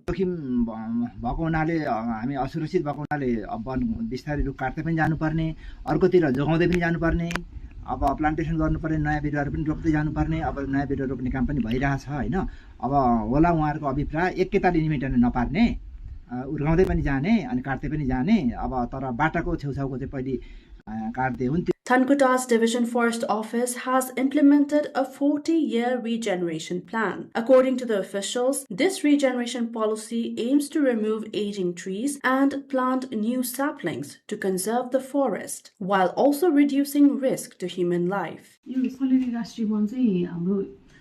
धेरै पुरानो one हो यो चाहिँ राणाकालमै वृक्षारोपण भएर संरक्षण भइरहेको one हो यसको चाहिँ हामीले 40 वर्षे बाली चक्र राखेर चाहिँ कार्यजना बनाएका छौं र हरेक 10 वर्षमा हामीले त्यसलाई रिन्यु गरेर 10 वटा ब्लक बनाएर काट्ने गरेका छौं अनि अर्को जोखिमयुक्त जुन कुनै जोखिमयुक्त भयो र मानिसको जीवधनको क्षति हुने जनधनको क्षति हुने अवस्था आयो भने चाहिँ हामीले त्यसलाई एउटा जोखिमयुक्तमा राखेर अगाडि नै प्लान बेगर पनि काटेर मान्छेको ज्यान धन चाहिँ जोगाउने गरी काम गरिरहेछ. However, local residents are demanding the immediate removal of hazardous trees to mitigate the danger. As the forest spreads around local settlements, including schools and hospitals, locals warn that a major disaster could occur if these high-risk trees are not managed in time. From the forest of the east, we move to the western Nepal, Pokhara, where a conflict in the Middle East cast a long shadow in international tourist arrival, affecting the businesses. International arrivals have slowed significantly as travelers postpone or cancel their journeys, leaving vital tourism hub in a state of quite uncertainty. The impact of Middle East tensions is clearly visible across Nepal's tourism sector, particularly in Pokhara, where daily international arrivals have nearly halved compared to previous seasons. Previously, Pokhara recorded hotel occupancy rates of around 65% to 70% during this period. However, the city is currently struggling to reach even 30 to 35%, with a reported 70% spike in cancellations by international visitors. Gopi Bahadur Bhattrai, coordinator of the Pokhara visit here, said that the Middle East conflict has disrupted international flight corridors, directly affecting the city's tourism economy. March and April, typically considered ideal months for tourism in Pokhara city due to clear weather and uninterrupted views of the Annapurna and Machapuchre ranges, have instead seen a slowdown in arrivals. Despite being the peak trekking and travel season, hotel entrepreneurs in Pokhara are facing a sharp decline in visitor numbers, far below seasonal expectations. In a normal year, Pokhara's hospitality sector would be operating at full capacity. However, international tourist arrivals have dropped significantly, raising concerns among seasoned entrepreneurs. अहिले पर्यटन व्यवसायमा धेरै नै मर्कामा छौं है यो द्वन्द्वले गर्दाखेरि चाहिँ international आउने टुरिजमहरु चाहिँ एकदमै कम हुनु भएको छ र नेशनल मात्रैले अब यो टुरिजम क्षेत्रलाई धानिराखेको अवस्था छैन अहिले हामी एकदमै मर्कामा कस्तो हिसाबले छौं भने जुन नेशनलबाट आउने टुरिजमले भन्दा इन्टरनेशनलबाट आउने टुरिजमहरुले चाहिँ राम्रो टेवा पुर्याइराख्नु भएको थियो अहिले जुन यो पूर्वी द्वन्द्वले गर्दाखेरि हामी पर्यटन व्यवसायीहरु धेरै पलायन हुने अवस्थामा छौं. As most international travelers rely on Middle Eastern transit hubs such as Doha and Dubai, the escalating conflict has forced many businesses in Pokhara to depend heavily on domestic tourists. Turning now to our national pride projects. The Sunkosi Marine Diversion was meant to be a beacon of progress, but it has hit a significant roadblock. Following reports of severe negligence, the government has scrapped the standing contract, with the site now deserted and the timeline in jeopardy. We look at what it will take to get this vital project back on track. The construction site of Sunkosi Marine Diversion Multi-Purpose Project, a vital national pride initiative, currently sits deserted, following a major contractual breakdown. The project, designed to provide irrigation to 6 districts in the Tarai region, hit a standstill after the government terminated its agreement with the previous contractor, Patel Raman JV. The decision came after the firm showed extreme negligence, completing only 10% of the physical work, despite 61% of the contract timeline already having elapsed. With the site silent for nearly 3 months, local residents are growing increasingly anxious that the project will miss its final completion target of 2027-28 fiscal year.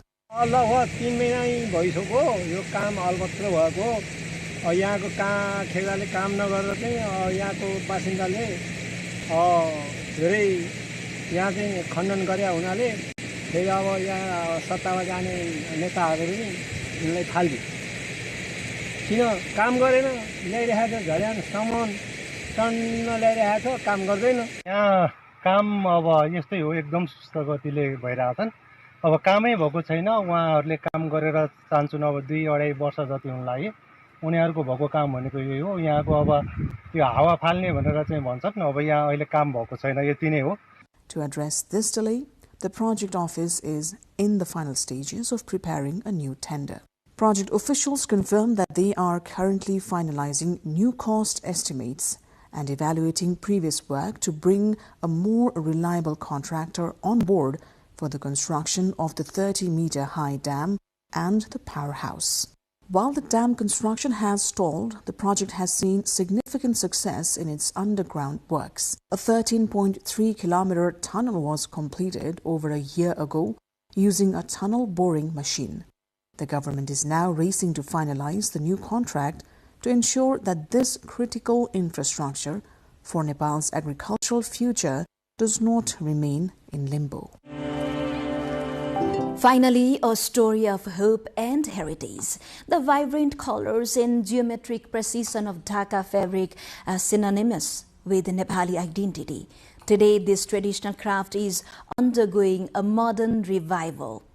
Thanks to rising demand and targeted government support, Dhaka weaving has moved from a cottage craft to a sustainable lifeline for hundreds of rural households across the country. In Panchthar, one of the districts of Koshi province in the eastern hilly region of Nepal, women are weaving threads of tradition into fabrics of prosperity. The indigenous art of Dhaka weaving, once seen as a cultural practice, has now become a powerful source of household income. From children to elderly women, families across the district are engaged in weaving Dhaka cloth right from their homes. The attraction lies in the high market demand and premium prices that Dhaka fabric commands. यसमा चाहिँ हामीले नयाँ डिजाइनहरु राम्रो राम्रो बुट्टाहरु सिकिरहेका छौं अब यसलाई चाहिँ हामीले आफ्नो घरमा गएर सिकाउन साथसाथै व्यावसायिक रूपमा पनि यसो अघि बढाउन सकिन्छ कि भन्ने आश छ. As a result, hundreds of households are sustaining themselves and improving their livelihoods through this craft. Local governments have stepped forward to support this growing profession. They are providing weaving looms, training programs, and financial incentives to ensure that women can turn their skills into sustainable industries. Representatives say the initiatives are not only preserving cultural heritage, but also fueling rural economic growth. यो मौलिक पहिचान चाहिँ हाम्रो अग्रज आमा दिदी बहिनीहरु जो आदिवासी जनजातिको आमा दिदी बहिनी हुनुहुन्थ्यो उहाँहरु परापूर्वकदेखि नै ढाका खाडी लुगाहरू आफै तान लगाएर बनाएर आउनु भएको व्यवसाय गर्नु भएको त्यसलाई मौलिक पहिचानको रूपमा पनि राख्नुपर्छ र यसलाई संस्कृतिको रूपमा जगेर्ना पनि गर्नुपर्छ भन्ने हाम्रो उद्देश्य हो र यसलाई सँगसँगै आम्दानीको स्रोत पनि बनाउने व्यवसाय पनि बनाउने उद्यमी पनि बनाउने हाम्रो सोचका साथ यो काम हामीले अगाडि बढाएका छौं. Entrepreneurs confirm that Dhaka cloth is fetching high value in the market and the skills of women artisans are being recognized accordingly. According to Dhaka businesswoman Bimala Nemang, more than 200 women are currently engaged in large-scale production, supported by over a dozen weaving industries operating in Panchthar. एकदम धेरै महँगो भनेर चाहिँ ढाका भन्ने गरिन्छ तर अहिले धेरै बजारको मार्केट एकदम धेरै बढिरहेको कारणले गर्दाखेरि ढाका खपत भएको छ. This surge in Dhaka weaving is more than just an economic activity. It is a credible example of women's resilience, creativity, and contribution to local development. As Panchthar's women continue to weave, they are not only preserving tradition but also driving economic transformation in their communities.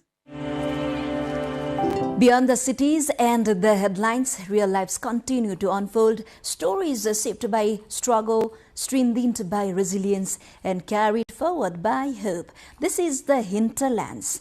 And we will be back next week with more stories from the heart of Nepal. Do follow us on our website, nepaltelevision.com, social media handles, and YouTube channel. Thank you for joining us. Goodbye for now.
Votekosi and Trisuli river rafting. Rafting has lately been gaining popularity among tourists. The adventure sports, which previously was popular only among foreigners, is now drawing the local tourists as well. Trisuli and Votekosi rivers that are close to Kathmandu are two popular destinations for rafting in Bagmati province. Let us first explore Votekosi. Whitewater rafting at Votekosi river is included among the 10 best adventure destinations for rafting in the world. Votekosi, which is well facilitated with food and accommodation, can be a great destination for rafting and other adventure sports.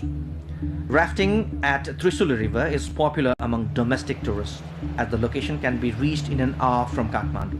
This is where most tourists go for rafting in Nepal.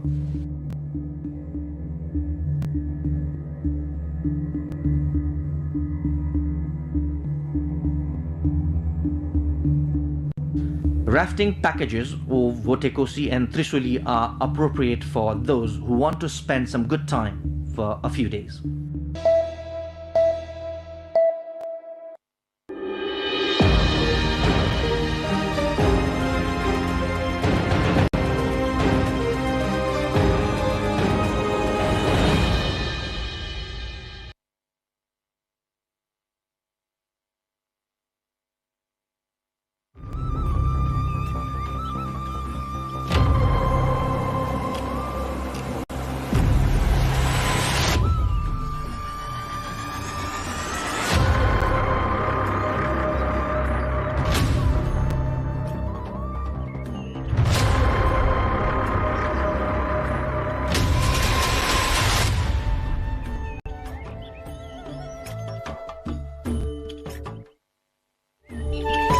Simraungadh दरबार खुल्ला इतिहास, कला र संस्कृतिको एउटा संग्रहालय। इतिहास, सभ्यता र कलाको रहस्य बोकेको सहर सिम्रौनगढ। एउटा छुट्टै इतिहास रच्न सफल सहर सिम्रौनगढ।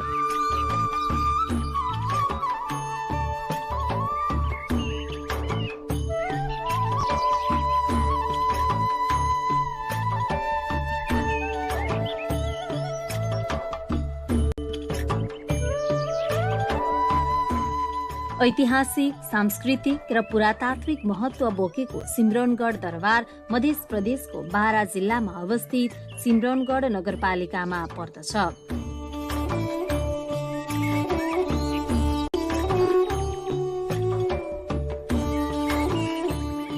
बारा जिल्लाको सदरमुकाम कलैयाबाट 20 किलोमिटर दक्षिण पूर्वमा रहेको सिम्रौनगढ नगरपालिकाको कार्यालयबाट करिब 500 मिटर दक्षिण पश्चिम गएपछि सिम्रौनगढ दरबार पुग्न सकिन्छ। सिम्रौनगढको सम्बन्ध सिम्बलको वंशसँग रहेको तथ्य नेपालमा प्राप्त सबभन्दा पुरानो वंशावली गोपालर वंशावलीले प्रस्ट्याएको छ। सो वंशावलीमा यस स्थललाई सिमरावनगढ भनी उल्लेख छ, जसको अर्थ हुन्छ सिमलको वनमा रहेको किल्ला। सिमलको वन रहेको यो क्षेत्र सिमरावनगढबाट अपभ्रंश हुँदै सिम्रौनगढ भएको मान्यता छ।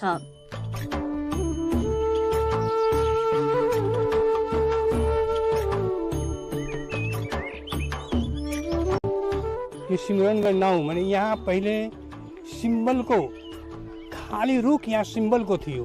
यो सिम्बलको वन भन्नु पर्यो नि, यहाँ सिम्बलको वन थियो पहिले। यसको माझमा बीचमा नि यो गढ थियो, यो किला थियो, यो गढ। त्यस कारणले सिम्बलगढ भनेर अपभ्रंश भई आएर सिमरौनगढ भन्यो। यसको सिमरौनगढको अपभ्रंश, सिम्बलगढको अपभ्रंश हो यो सिमरौनगढ।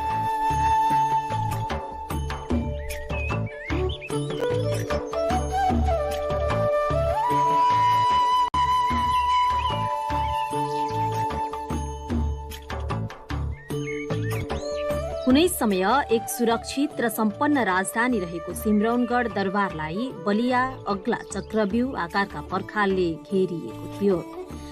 तत्कालीन राजा वीरेन्द्रबाट यस क्षेत्रको अवलोकन पश्चात पुरातत्व विभाग र इटालियन सरकारको तत्वावधानमा सिम्रौनगढको उत्खनन गरियो।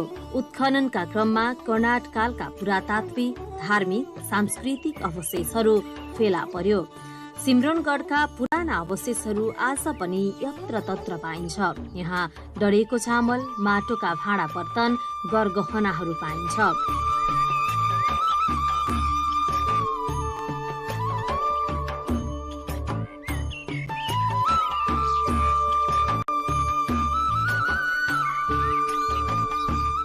यहाँको धार्मिक इतिहास र पुरातत्व विभागको त सबै संरचना छँदैछ। यो मन्दिर छ, पुरानो मूर्ति छ, डएको चावल पाइन्छ, कंगन कालीको स्थान छ, तलेजु भवानीको अहिले शिलाको बाकस राखेका छ, त्यो पनि छँदैछ।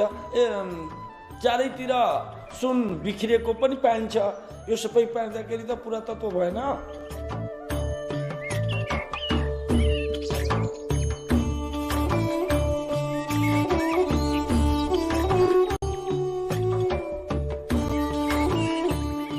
यस क्षेत्रको कचरवा गाउँमा माकराकृतिको टुटी भएको धारो, हरिपुर गाविसमा रहेको ढुङ्गाको बाकस निकै रहस्यमय छ। जति खन्दै जाँदा झन भित्र भासिनु यस बाकसको विशेषता हो। अत्यन्त कलात्मक रहेको यो बाकसको बाहिरी भाग मात्रै देखिन्छ, बाँकी भाग जमिनमा गाडिएको छ। स्थानीयले यसलाई बाकस, तिजोरी, सन्दुक भने पनि वास्तवमा यो के हो अहिलेसम्म पत्ता लाग्न सकेको छैन।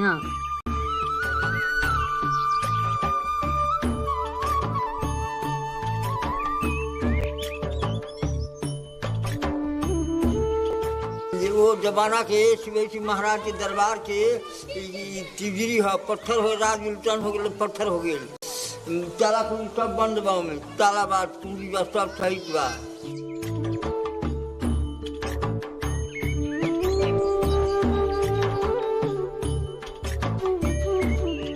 बाकसको नजिकै खम्बा आकारको कालो ढुङ्गा छ। खम्बा सामान्य देखिए पनि 10-15 जना मिलेर पनि यसलाई टसमस समेत गर्न सक्दैनन्। ढुङ्गाको खम्बा झन रहस्यमय छ। स्थानीयका अनुसार यस खम्बालाई बाहिर निकाल्न खोज्दा यो झन जमिनमा भासिने गर्दछ। यो क्षेत्रमा बाढी आए पनि यो खम्बा डुब्दैन। यस प्रकार सिमरनगढ क्षेत्र पुरातात्विक दृष्टिकोणले समेत महत्त्वपूर्ण छ।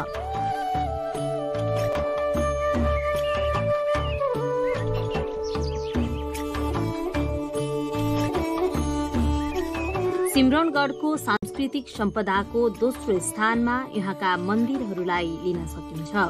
सिमरनगढको बीच भागमा स्थापना गरिएको कंकाली मन्दिर ईंटद्वारा निर्माण गरिएको शिखर शैलीमा छ। मन्दिर चारैतिर चतुष्कोण आकारको भवनको बीचमा शिखर उठेर माथिसम्म चुलिएको छ। मन्दिरको चारैतिर खुल्ला गुम्बजाकारको प्रवेशद्वार निर्माण गरिएको छ। मन्दिरमा रहेका कंकालीको मूर्ति कालो प्रस्तरमा खुदिएको छ। मूर्तिको गोलाकार अनुहार, ठूला आँखा, पुष्ट छातीले त्यस बेलाको विशेषतालाई दर्शाउँछ। देवीको गालामा हार, कानमा गोलाकार कुण्डल, कम्मरमा हार जडेको च्याप्टो पेटी छ।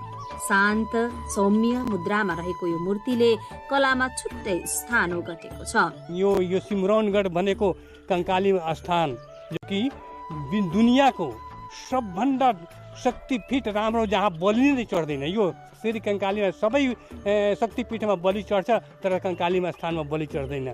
त्यस्तो विशाल मन्दिर अनि यस्तो विशाल मन्दिर राम जानकीको मन्दिर यहाँ दुईटा छ। अनि यसको अलावा पनि यहाँ नानदेवले यानि कि 1097 ईस्वीमा सिमरनगढलाई राजधानी बनाएको यो नानदेव हो। नानदेवको 7औं पुस्ता जगह त्यसमा हरसिंहदेव, गङदेव, रामदेव सबै 7औं पुस्ता हो। अन्तिम पुस्ता चाहिँ हरसिंहदेव हो। हरसिंहदेवको पालामा ग्यासुद्दिन तुगलकले यहाँ आक्रमण गरेर सबै ध्वस्त पारिदिएको थियो। यस्तो यस्तो पूर्वाधारहरू छ।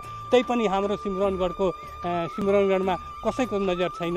यहाँ त म भन्छु कि यसलाई विश्व सम्पदा सूचीमा राख्यो भने सबभन्दा राम्रो हुन्छ। यहाँको नेताहरूले यसै माध्यममा भन्छु कि सिमरनगढलाई विश्व सम्पदा सूचीमा राख्नु जरुरी छ।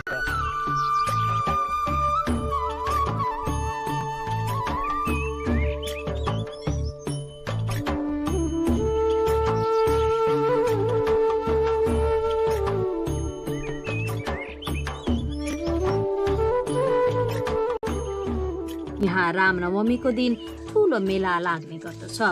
सामान्य रूपमा भक्तजनहरू आउने क्रम दिनहुँ नै रहन्छ। अहिले पनि यो क्षेत्रमा कंकाली माताको ठूलो महिमा छ भनिन्छ। त्यसै गरी चिताएको फल देवीले पूरा गर्छिन् भन्ने जनविश्वास समेत रहेको छ।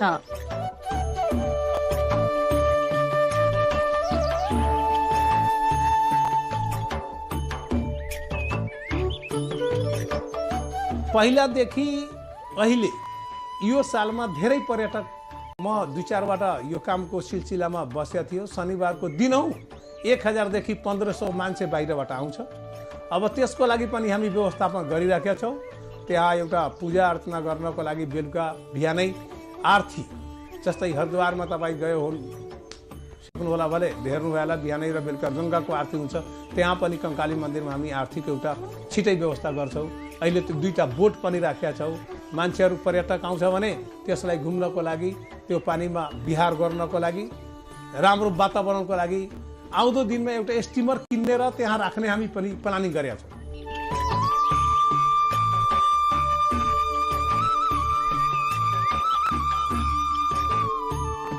कंकाली मन्दिर प्राङ्गणमा विभिन्न देवी देवताका अन्य मन्दिरहरू पनि रहेका छन्।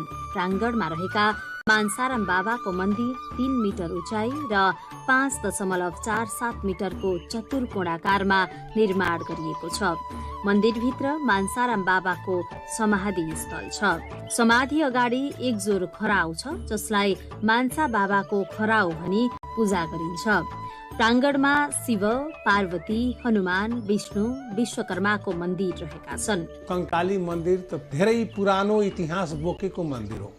त्यो मन्दिरको प्राङ्गणमा तपाईको कंकाली मन्दिर, मनसा बाबा मन्दिर, तपाईको विष्णु मन्दिर, तपाईको यो धेरै मन्दिरहरू छन्।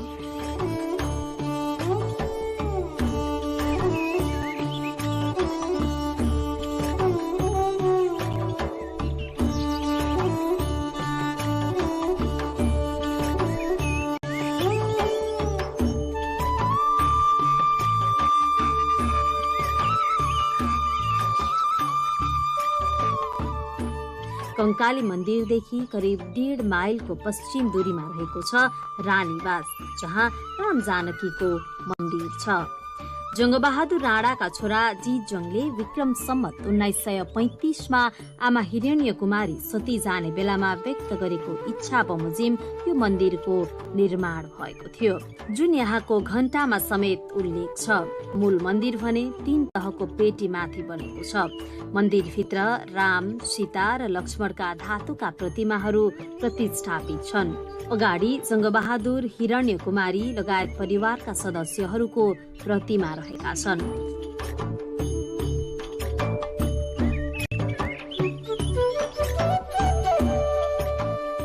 पहिला 2224 को बेलादेखि यहाँ राजा शिवसिंहको पालीमा यो राम जानकी मन्दिर थियो र त्यसपछि नामदेवजी पनि आउनुभयो, त्यो उहाँको पालीमा पनि यहाँ राम जानकी मन्दिर र हाम्रो जङ्गबहादुर महाराजज्यू 1838 मा आएर हे भन्दा न उहाँ त अग्लो मन्दिर काठको नै बनाउनु भयो, त्यो प्रमाणै छ, आजसम्म इटमा लेखेर राखेको छ। र त्यसपछि 1935 मा हाम्रो जङ्गबहादुरको कान्छो छोरो जितजङ भनेर उहाँले नै बनाउनु भएको छ। उहाँको शिला यो जङ्गबहादुर महाराजको, उहाँको पत्नी, 2टा छोरी र एउटा कान्छो छोरो।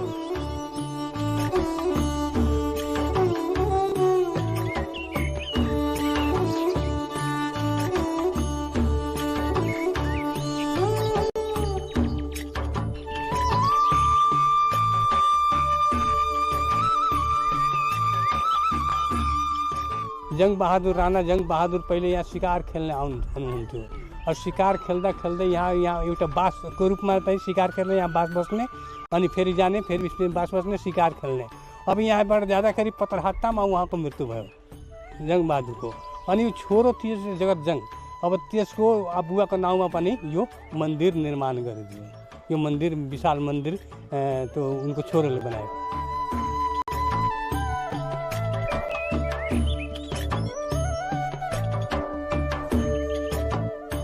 मन्दिरको प्राङ्गण वरिपरि 2 तलामा चतुष्कोणाकारका धर्मशाला बनेका छन्।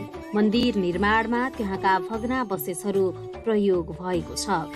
समय समयमा प्राप्त भएको मूर्तिले सिमरनगढको महत्वलाई झन बढाएको छ। यहाँका मूर्तिकलाका रचनाहरूले सिमरनगढको सांस्कृतिक समृद्धिलाई पुष्टि गर्दछ। यहाँको मूर्तिकलाले आर्थिक रूपले समृद्ध यो राज्यमा कला र साहित्यले भरपूर उन्नति गर्ने मौका पाएको स्पष्ट हुन्छ। केही वर्ष अगाडि पुरातत्व विभागको सक्रियतामा कंकाली मन्दिर परिसरका मूर्तिहरूलाई मन्दिर परिसरमै घर बनाई संग्रहित गरिएको छ। त्यसै गरी सिमरनगढका केही मूर्ति र दरबारका अवशेषलाई राष्ट्रिय संग्रहालय छाउनीमा संग्रहित गरिएको छ। सिमरनगढको तोरणद्वारको टुक्रा संग्रहालयको भित्री गेटमै राखिएको छ। यस क्षेत्रमा अनेकन पोखरी र इनारहरू रहेका छन्, जसमध्ये इसरा, झरौखरा, राजाबादा, मनहरवा, आमवा, हथाइया प्रमुख छन्। इसारा पोखरी कंकाली मन्दिरको अगाडि छ। यो पोखरीको नाम राजा शिवसिंहकी रानी इसाराको नामबाट राखिएको छ।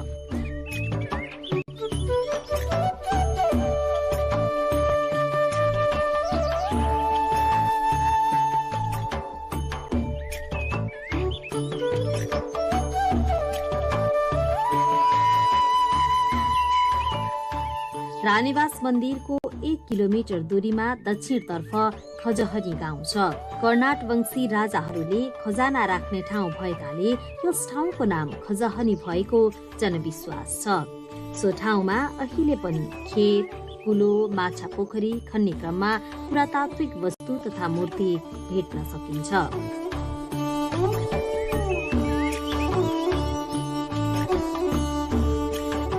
शान्ति, ऐश्वर्य र करुणाले धपक्क बलेको अलौकिक भाव र मुस्कानयुक्त चिल्ला काला ढुङ्गामा कुँदिएका मूर्तिहरूले यहाँको कलाको स्वतन्त्र र मौलिक शैलीलाई प्रस्तुत गर्दछ।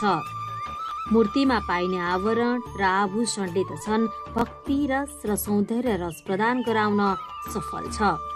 मूर्तिहरूमा भाव अभिव्यक्तिको जुन मार्मिकता प्रदर्शित छ त्यसको जति प्रशंसा गरे पनि पूर्ण हुँदैन।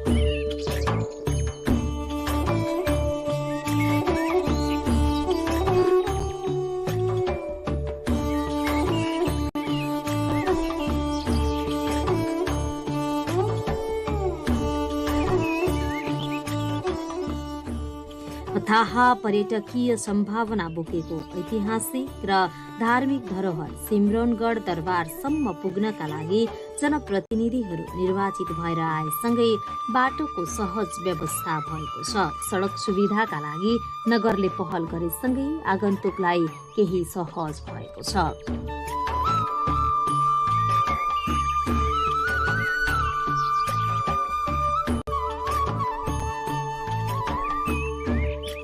मन्दिरको फुटपाथ निर्माण गरिराखेको छ। मन्दिरको फुटपाथ निर्माणमा तपाईको ब्लक लगाएर त्यो सौन्दर्यीकरण मन्दिरको भविष्य बाहिरबाट जुन पर्यटक आउँछ त्यो राम्रो कसरी हेर्न सकिन्छ, त्यसको आउने जाने केही कठिनाइ हुँदैन। त्यहाँ बस्नको लागि आउने जाने हेर्नको लागि त्यो कंकाली मन्दिरमा गरिराखेको छ।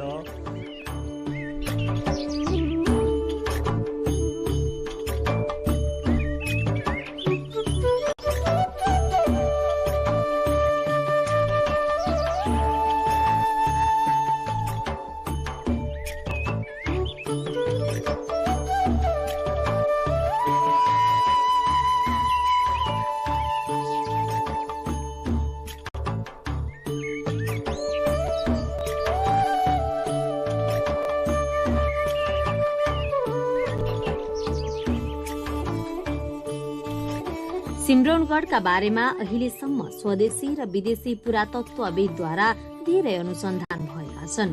ती अनुसन्धानहरूले सिम्रौनगढ कुनै बेला दक्षिण एसियाका समुन्नत राज्यहरू मध्येको एक राज्य तिरहुतको राजधानी रहेको प्रमाणित भइसकेको छ।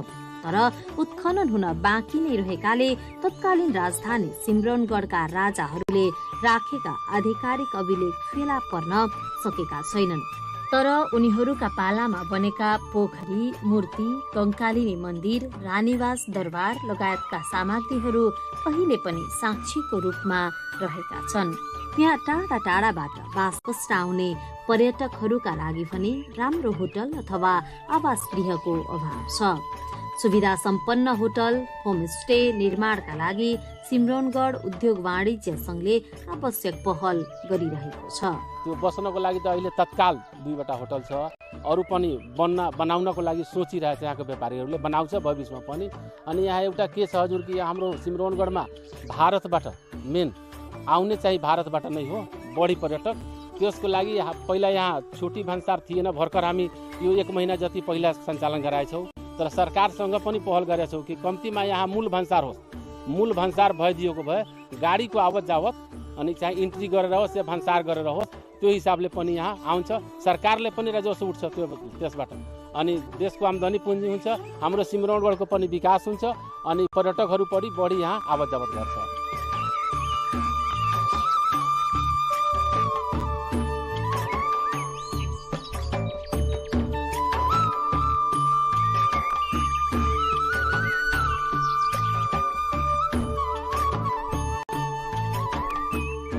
यस क्षेत्रको संरक्षण र प्रवर्धनका निम्ति बृहत योजनाको आवश्यकता देखिन्छ। कला संस्कृतिको अंकुत भण्डारको रूपमा रहेको यस क्षेत्रको उत्खनन र न्यायोचित मूल्याङ्कन नगरिएसम्म नेपालको कलाकृतिको इतिहासको खोजी अधुरो नै रहने प्रश्न छ, जसका लागि गुठी संस्थान, पुरातत्व विभाग जस्ता निकायहरूको भूमिका महत्त्वपूर्ण रहन सक्छ।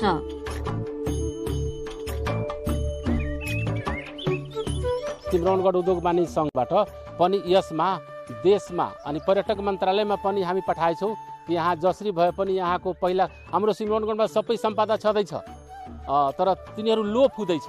त्यसको लागि हामी पर्यटक मन्त्रालयमा, अर्थ मन्त्रालयमा पटक पटक बारम्बार चाहिँ हामी आफ्नो लिखित रूपमा पत्रहरू पठाएछौँ कि सरकारबाट पहल होस्, यसलाई जसरी जे जस्तो छ त्यसले व्यवस्थित गरोस्, अनि राम्रो हेर्न भइदिएको भए पर्यटकहरू त्यहाँ आफै आउँछ नि। त्यसको लागि हामी उद्योग वाणिज्य संघबाट धेरै पहल पनि गरेका छौँ। पहल फेरि गर्नको लागि अनि एउटा टिम बनाएर हामी सोचिरहेछौँ कि यसको लागि एकचोटि माथि केन्द्रमा काठमाडौँ गएर एकचोटि पर्यटन मन्त्रालयमा गएर बसेर यसको कुरा राखेर अर्थमन्त्री कहाँ पनि जाओस्, प्रधानमन्त्री कहाँ पनि जाओस्, उहाँहरूको ध्यान हो यो सिम्रौनगढको पर्यटक स्थल कसरी राम्रोसँग यो यसको विकास होस् भनेर हामी पहल पनि गर्दैछौँ। हजुर मंदिर के हमनी के निर्वास सिमरावनगढ़ कंकाली अस्थाना उस सब जगह के हमनी के अच्छा विकास, अच्छा सुंदर देखे के चाहतनी। काहे तो मंदिर मैठबा इतना दिन से अभी नहीं सही बनी। आ कंकाली आस्थाना के हमनी के नेपाल के शान है। हमनी के नेपाल के शान के हमनी के अच्छा से आवरी स्वर्ग बनाई आ ऐसे आवरी सुंदर विकास करी।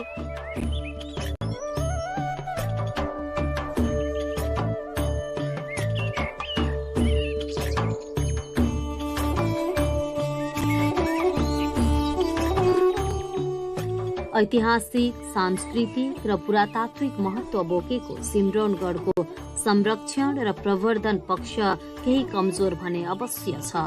तर समग्र मिथिलाको कला संस्कृतिको परिचय दिन सफल यहाँका पुरातात्विक सम्पदाहरू संरक्षणका लागि मध्य प्रदेश सरकारले रकम नै विनियोजन गरेर काम सुरु गरेको छ। बृहत गाउँ पर्यटनको सम्भावना बोकेको यस क्षेत्रको बहुमूल्य वस्तुलाई साँच्चै मूल्यवान बनाउन प्रदेश सरकार लागि परेको छ। मर्मत सम्हारको अभावमा मन्दिर जीर्ण बन्दै गइरहेका बेला प्रदेश सरकारले गरेको यो पहल र प्रयास साँच्चै प्रशंसनीय छ। मानव अतीतलाई छातीमा समेटेर ऐतिहासिक धरोहरलाई सुरक्षित राख्न सफल सिम्रौनगढ दरबार घुमौं, Madhesh चिनाऊ।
Heaven above and angels below.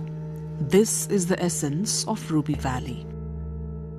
Nestled in the northern part of Nepal's Dhading district, Ruby Valley is a hidden jewel surrounded on all sides by majestic mountain ranges. The landscape here is a feast for the eyes. White rhododendron blossoms paint the hillsides and sprawling rice fields shimmer under the sunlight. At about 300 kilometers from Kathmandu, the valley is a serene retreat, rich in culture, tradition, and natural beauty.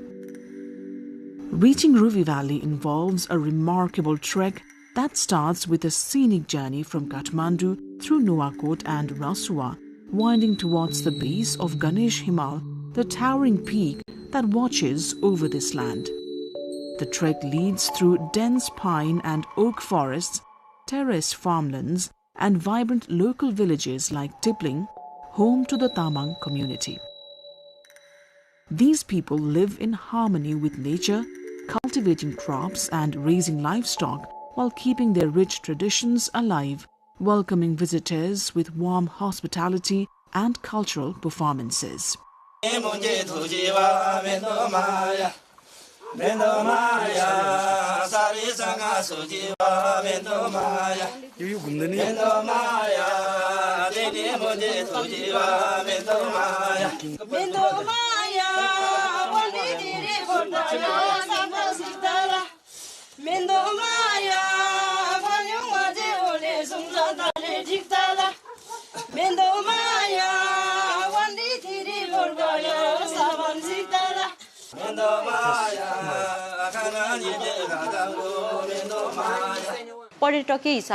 Ruby Valley has a great tourism potential. It is home to the rare red panda. We have managed to conserve the species very well here. We are culturally diverse too. There are communities like Tamang, Ghale, Gurung and Dalits. They all have their own culture and traditions. The Gurungs have Ghatu Nach. Tamangs have Mendomaya, Saikhole, Bamsangmo. We are encouraging all the communities to preserve their traditions. We are also helping better manage the homestays and focusing more on trekking trails than roads. The striking Pangsang Pass at 3,800 meters marks a stunning milestone on the route, offering panoramic views of the green-clad hills and distant Himalayan ranges. Below, forests of tall sal trees stand as silent guardians. As travelers traverse this landscape, they witness local women harvesting crops, hear the heartfelt songs sung by villagers in the fields, and feel the essence of a life deeply connected to the land. Ruby Valley has made sure to preserve the Tamang culture and traditions till date. For instance, we all still wear our cultural dress. These are our identity.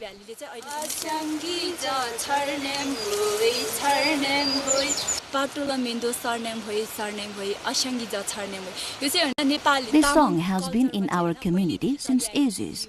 It explains to us of our culture. It also includes our tradition of marrying maternal cousins. Our parents emphasize on continuing the practice. I think I'll get married to my maternal uncle's son too. The daily sight of Ganesh Himal inspires awe and a sense of peace that visitors carry with them. Ruby Valley lies in the heart of the Himalayas, surrounded by some of Nepal's most famous mountain ranges, Manaslu, Annapurna, Langtang and Ganesh Himal itself.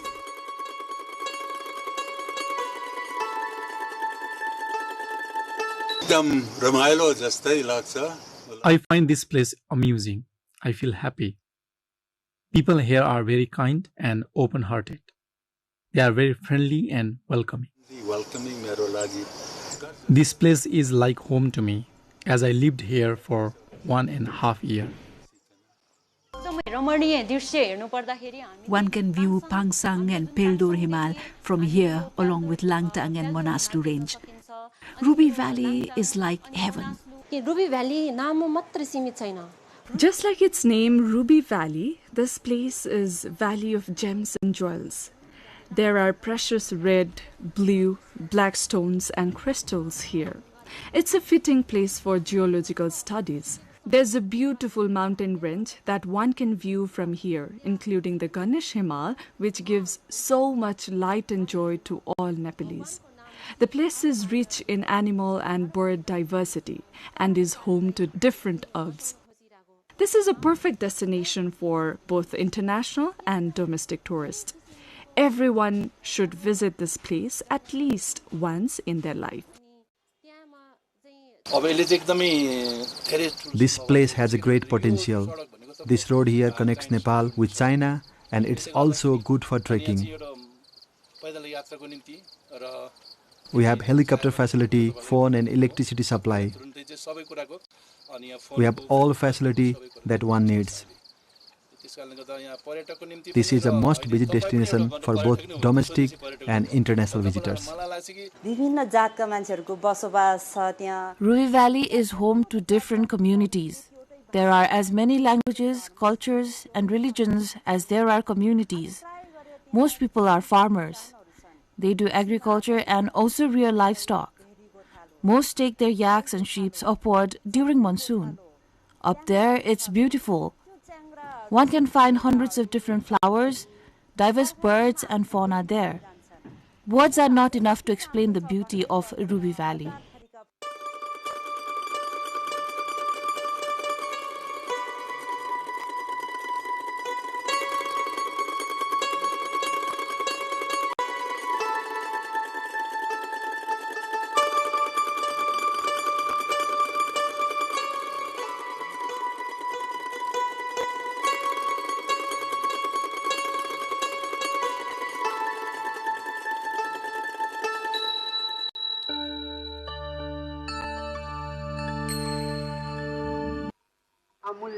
This place is a gem.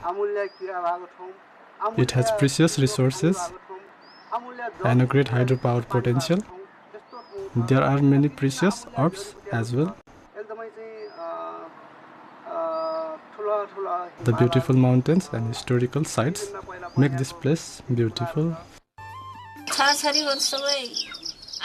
All my sons and daughters left. They're living their own lives, while we continue to live the way we did.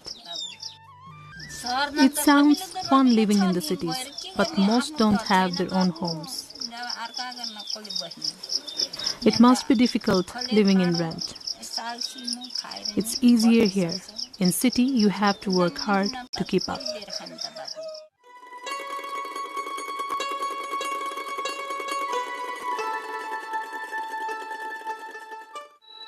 This geographic embrace creates breathtaking scenery at every turn.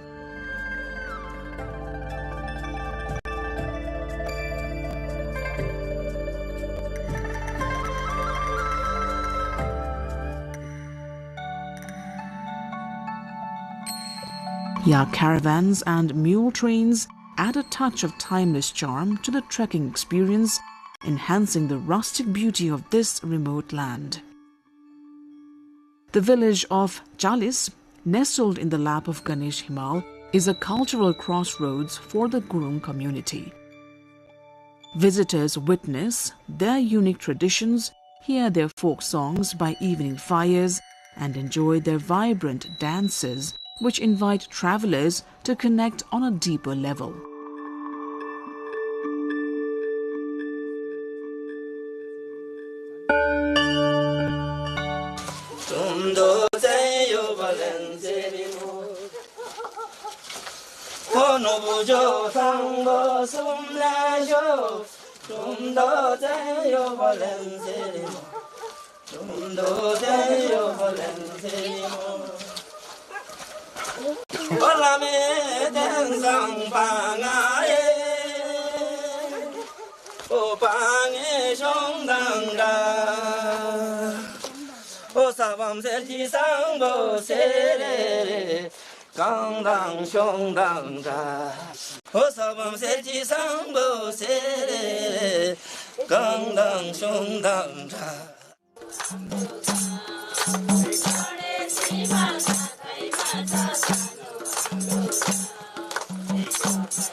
The journey continues beyond the villages to sacred sites like Tatopani Kunda, where natural hot springs offer spiritual purification and healing waters believed to renew body and soul.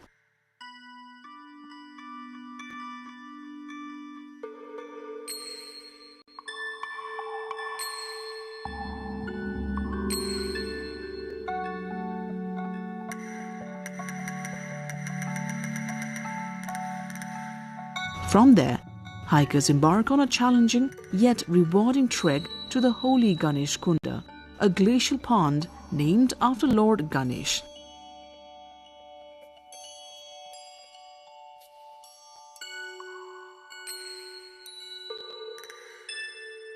This pristine water body mirrors the majestic peaks around it, creating an ethereal panorama that captivates all those who visit.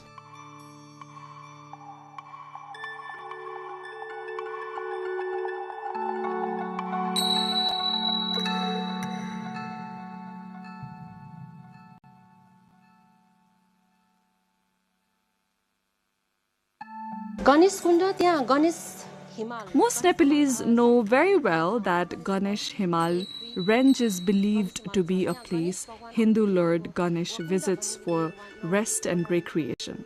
That is its speciality. With peaks ascending over 7,400 meters, Ganesh Himal stands as a guardian of this sacred valley.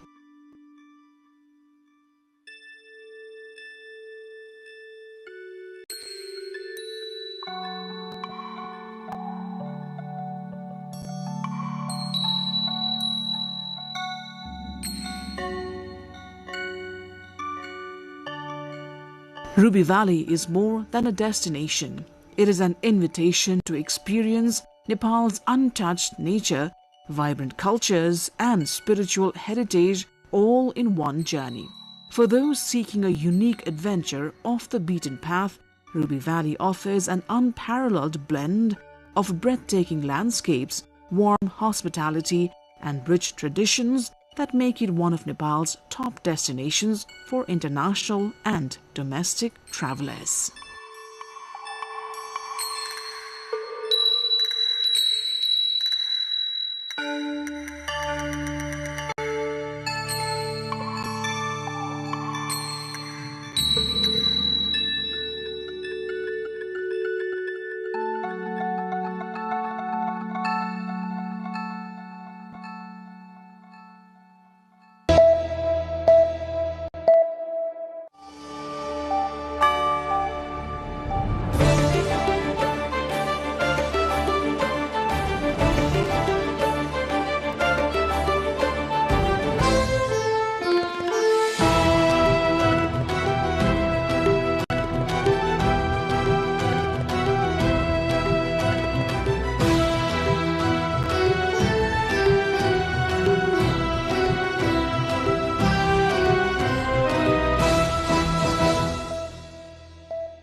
Nepal's Department of Immigration eases rules for migrant workers, clarifies additional documents not required.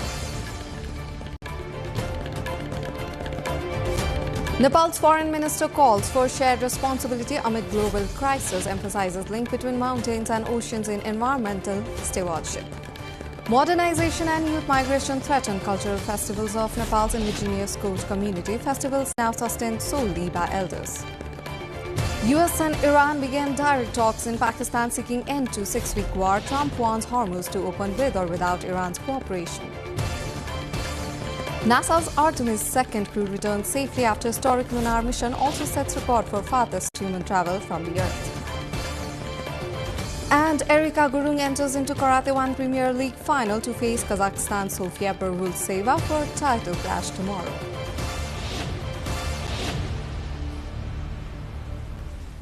Good evening, I'm Suveksha Rajak and you're watching NTV World News Hour. Now, the news in details.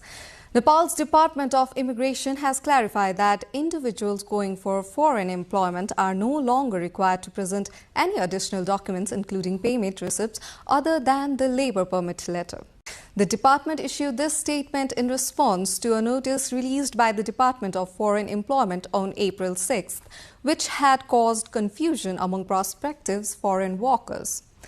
The department had asked Nepali migrant workers to provide additional documents, including the air ticket to the destination country and its receipt proof of service charge clearance from the respective recruitment agencies if their visas were processed by such agencies, and other documents. The department also reminded that a provision is already in place allowing Nepali citizens travelling abroad on a visit visa to depart with a self-declaration as long as they possess a passport valid for at least 6 months, a confirmed air ticket to their destination, and a valid entry visa for the respective country. Nepal's Foreign Minister Shishir Khanal has said that climate change, maritime security challenges, disruptions in supply chains, and widening inequality are demanding not only cooperation but also collective responsibility. Addressing the 9th Indian Ocean Conference that kicked off from today in Port Louis of Mauritius, Minister Khanal said that ongoing conflict in the Middle East have affected not only Nepal but the entire world. Khanal said that Nepal has already lost 1 citizen and that several others have been injured in the course of the conflict. The minister further emphasized that for Nepal, responsible environmental stewardship must begin with a clear and fundamental understanding. The future of the mountains and the ocean is deeply and inseparably connected. Modernization and the continuous outflow of young people from the indigenous Koch community in Nepal's eastern district of Chapa are increasingly putting traditional cultural festival at risk. As more youths migrate abroad in search of education, employment and better opportunities or shift toward urban centers within the country, the link between the younger generation and their ancestral cultural practices is weakening. Elders in the community are often led to continue rituals and celebrations, but without active involvement from the youth, the vibrancy and continuity of these cultural events are gradually fading. Furthermore, influences from urban culture, technology and global trends are leading younger generations to become less engaged in traditional practices.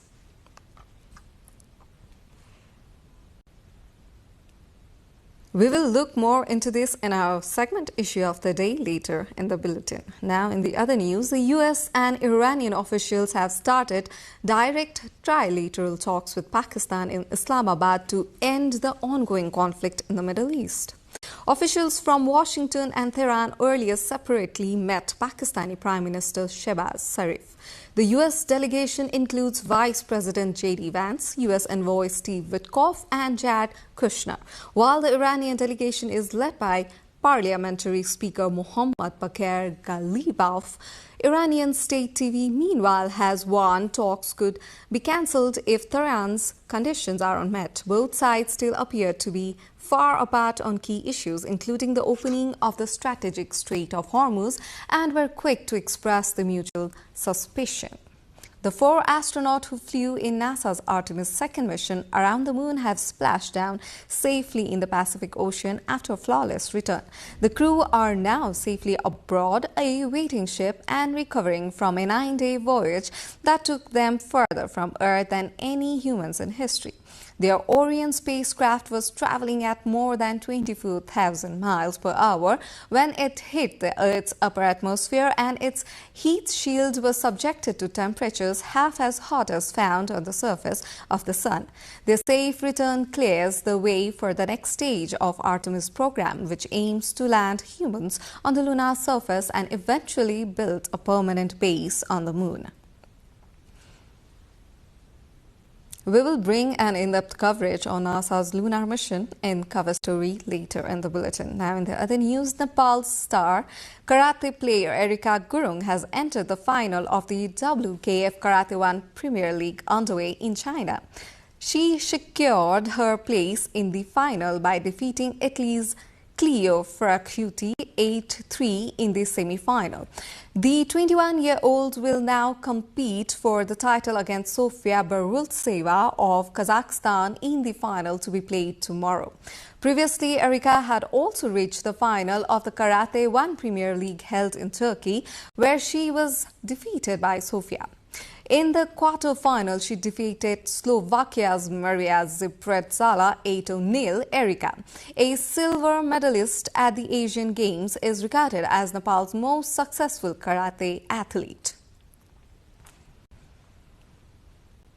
Bhaktapur comes alive with the grandeur of Biska Jatra, as thousands pull the towering chariot to welcome the new year. But in Jhapa, the Kosh community's Sirua festival faces extinction. Our special report in Issue of the Day after this break.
Good evening. You're watching NTV World News Hour. It's time for our issue of the day. Thousands of people gathered in Nepal's Bhaktapur to mark the ongoing of Biska Jatra, pulling a traditional pagoda-style wooden chariot as part of celebrations to welcome the Nepali New Year. The 9-day festival, one of the most prominent cultural events in Kathmandu Valley, features the ceremonial wedding procession of the Hindu deities Bhairav and Bhadrakali, who are revered as husband and wife. Crowds lined the streets as devotees and locals participated in pulling the chariot through the historic city.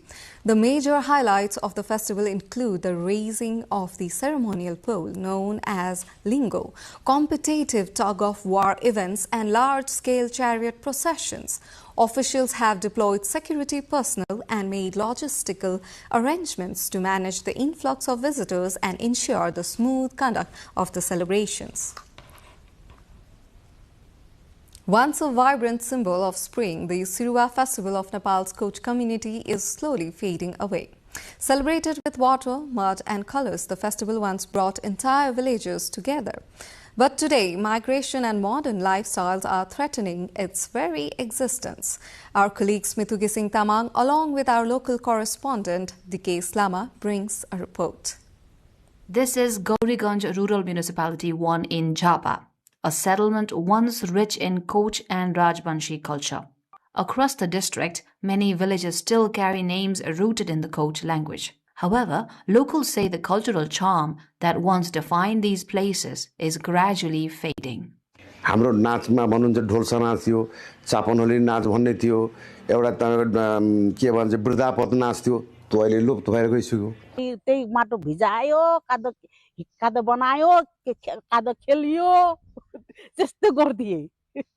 अहिले छैन, अहिले मान्दैन केटाकेटीहरु अलिकति सल्लाह लिएर अनि हिलो लाउनु पर्छ. According to researchers, the Rajbanshi community, primarily based in Koshi province, is increasingly merging into urban lifestyles. In districts like Jhapa, Morang and Sunsari, most young people are either abroad for employment or living in cities. This has created a shortage of people to organize and celebrate traditional festivals like Sirua. गाउँघरमा पहिला 100% थियो भन्देखि अहिले 40% 30% सम्म रहेको छ. 80 तम छ, लो भएको चाहिँ हैन. Elders say that even before Nepal's transition to federalism, many culture festivals were already on the verge of extinction. However, recent constitutional recognition of cultural rights and support from all three levels of government has sparked some awareness. आफ्नो संस्कृति, आफ्नो वेशभूषा, आफ्नो पहिचानलाई चाहिँ बचाइराख्नुपर्छ भनेर आएपछि जस loop हुन लागेको कुरा चाहिँ अहिले जस भनौं न निरन्तरता दिइरहेको चाहिँ हामीले अहिले मैले पनि त्यो महसुस गरेको छु. For the Koch community, Sirua is more than just a festival. It represents their identity, history, and civilization. Cultural experts warn that without immediate action, such traditions may vanish entirely. They stress that only joint efforts from the government, local communities, and especially the younger generation can ensure that festivals like Sirua continue to thrive. In this context, we spoke to members of the Koch community to understand their views on the importance of the Sirua festival. Let's hear what they have to say in Public Pulse. केटाकेटीले चाहिँ जान्दैन बुढी बुढाबुढी मान्छे हामी गर्छु बुढाबुढी मान्छेले परम्परा गर्दैछु केटाकेटी मान्छे त गर्दैन अब जान्दैन यो गर्नको कारण के हो त विगतमा जुन हाम्रो जुन अब शरीरमा अनेक प्रकारको रोगहरू हुन्थ्यो त्यो रोगहरू पुरानो साललाई तपाईको पछाडी छोडेर नयाँ वर्षमा हामी जसरी तपाईको अब जाँदै छौं त्यो पछाडी होस् भनेर चाहिँ त्यो हामी अगाडि बढ्दै छौं. यो रङ लाएर अनि एकले अर्कालाई खुसी बाटेर सबैलाई जोडेर राख्नु मिलाएर राख्नु अनि राम्रोसँग बस्नु मिलेर बस्नु भनेर मनाउँछौं. उत्कृष्ट पर्व मध्येकै उत्कृष्ट भनेको नयाँ वर्ष लाग्छ. जसरी तपाईहरु अब दशैं दीपावलीलाई जसरी लिन्छौ त्यो भन्दा हामीले चाहिँ नयाँ वर्षलाई विशेष मान्ने गर्छौं.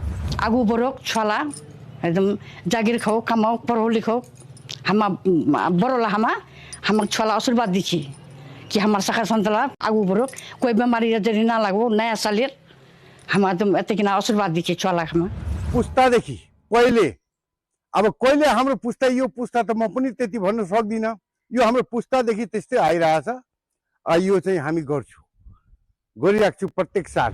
अब हाम्रो आउने जेनेरेसनहरु युवा केटाकेटीहरु पनि मजाले खेलोस् उमङ्ग मनाओस् र यो एक अर्काप्रति जुन सद्भाव जुन प्रेम थियो पहिलेदेखि त्यो फेरि निरन्तर गइरहोस् भनेर यो चाहिँ परम्परा अहिले फेरि हामी मनाउन गइरहेको छौं र मनाइरहेछौं. हाम्रो परम्परा कालदेखि नै मनाउँदै आएको एउटा जेनेरेसनले अर्को जेनेरेसनलाई मतलब हस्तान्तरण गरे जस्तै हाम्रो पुर्खेलीहरूले हामीलाई पनि यसरी सिकाउनु भयो.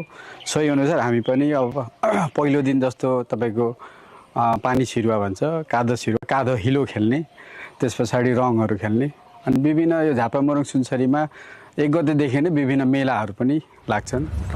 हामीले धेरै सिक्यौ. अब हाम्रो राजवंशीहरुको भनेको अब पहिचानहरु मेट्दै गएको छ अनि त्यही भएर मनाउन चाहिँ जरुरी ठान्छु के म चाहिँ अहिलेको. सब ठुलाबडासँग आशीर्वाद लिन्छौं. हामी सालभरि हामी चाहिँ शान्त सुविधासँग बसौं भनेर हामी आशीर्वाद लिन्छौं. घाटोसरी भनेको हाम्रो एउटा किसिमको देवी देवता हो. त्यसले पनि यो सालभरिमा एकताल हामी पूजा गर्छौं र पहिलो दिन पूजा दोस्रो दिन हामी बिदाई गर्छौं. जस्तो कि पानी खेल्ने दिनमा हामी त्यसले बसाउँछौं पूजा गर्छौं र त्यो हिलो छेप्ने दिनमा हामी त्यसले बिदाई गर्छौं.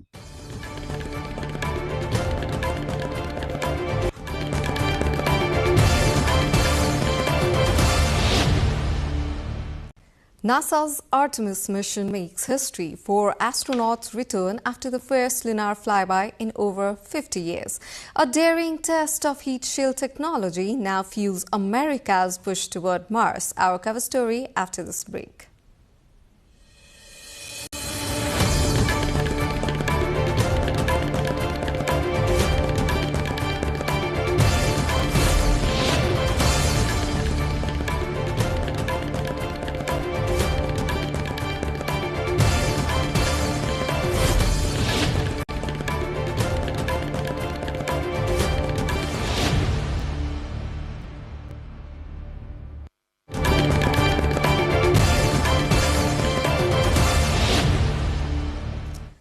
You're watching NTV World News Hour. Welcome back.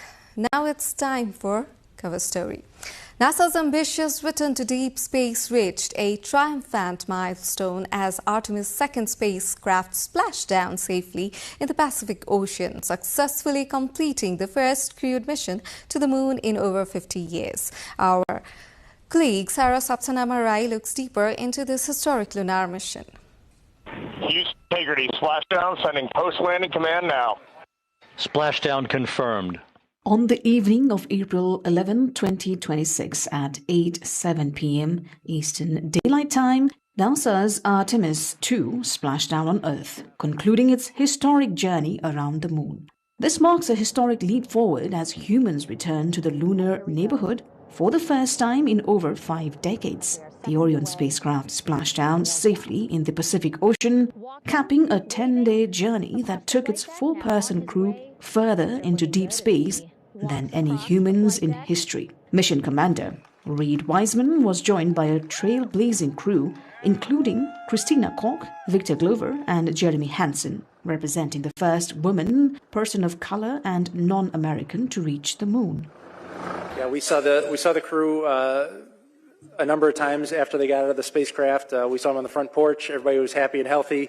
I saw Victor as he was sitting on the edge of the helicopter on the flight deck of the ship.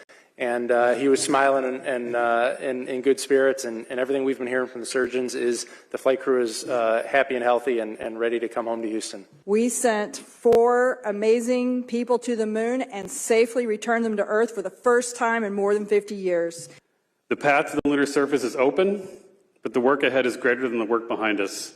It always will be. 53 years ago, humanity left the moon. This time we return to stay. Let us finish what they started. During their lunar flyby, the astronauts traveled more than 250,000 miles from Earth and captured breathtaking high-definition imagery of the lunar surface and a rare solar eclipse from the space. The return to Earth was a critical technical test as the capsule hit the atmosphere at 30 times the speed of sound and endured temperatures half as hot as the surface of the sun. NASA officials confirmed the heat shield performed exceptionally well, ensuring the crew remained safe and stable throughout the high-velocity re-entry and parachute deployment. Recovery teams from the U.S. Navy successfully extracted the astronauts near San Diego, where they were seen walking unassisted and in high spirits. U.S. President Donald Trump praised the mission as a spectacular success and signaled that the national focus would now shift toward the eventual goal of reaching Mars. It's a bummer not to see anything, but it still feels like we're a part of history, which is really cool, especially for them, right? Yeah, and we're glad they made it home safe. Yes, right, guys? Exactly. Most important. So. Wow, luckily we saw them on my dad's phone. Yeah, we watched it on. This mission serves as the final major test before Artemis 3, which is currently scheduled to land astronauts on the lunar surface as early as 2028. Now bound for the moon. With the success of Artemis 2, the era of sustained deep space exploration has officially begun, laying a groundwork for a permanent human presence on the moon. Sarah Sapsanama for NTV World, Kathmandu.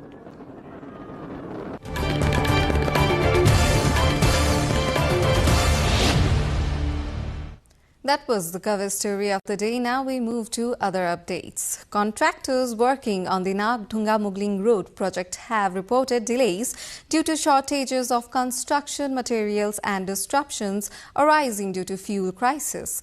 They stated that geopolitical tensions in the Middle East have affected bitumen imports, resulting in the suspension of blacktopping works. In addition, restrictions on extracting river-based materials, including from the Trishuli River, have further slowed construction activities. Construction entrepreneurs also pointed out difficulties caused by electric poles located within the right-of-way, which have hindered progress. They have requested authorities to facilitate their removal and ensure access to designated material extraction sites. According to the project office, only about 50% of the work across 3 construction packages has been completed so far, with key sections still pending due to ongoing material and logistical challenges.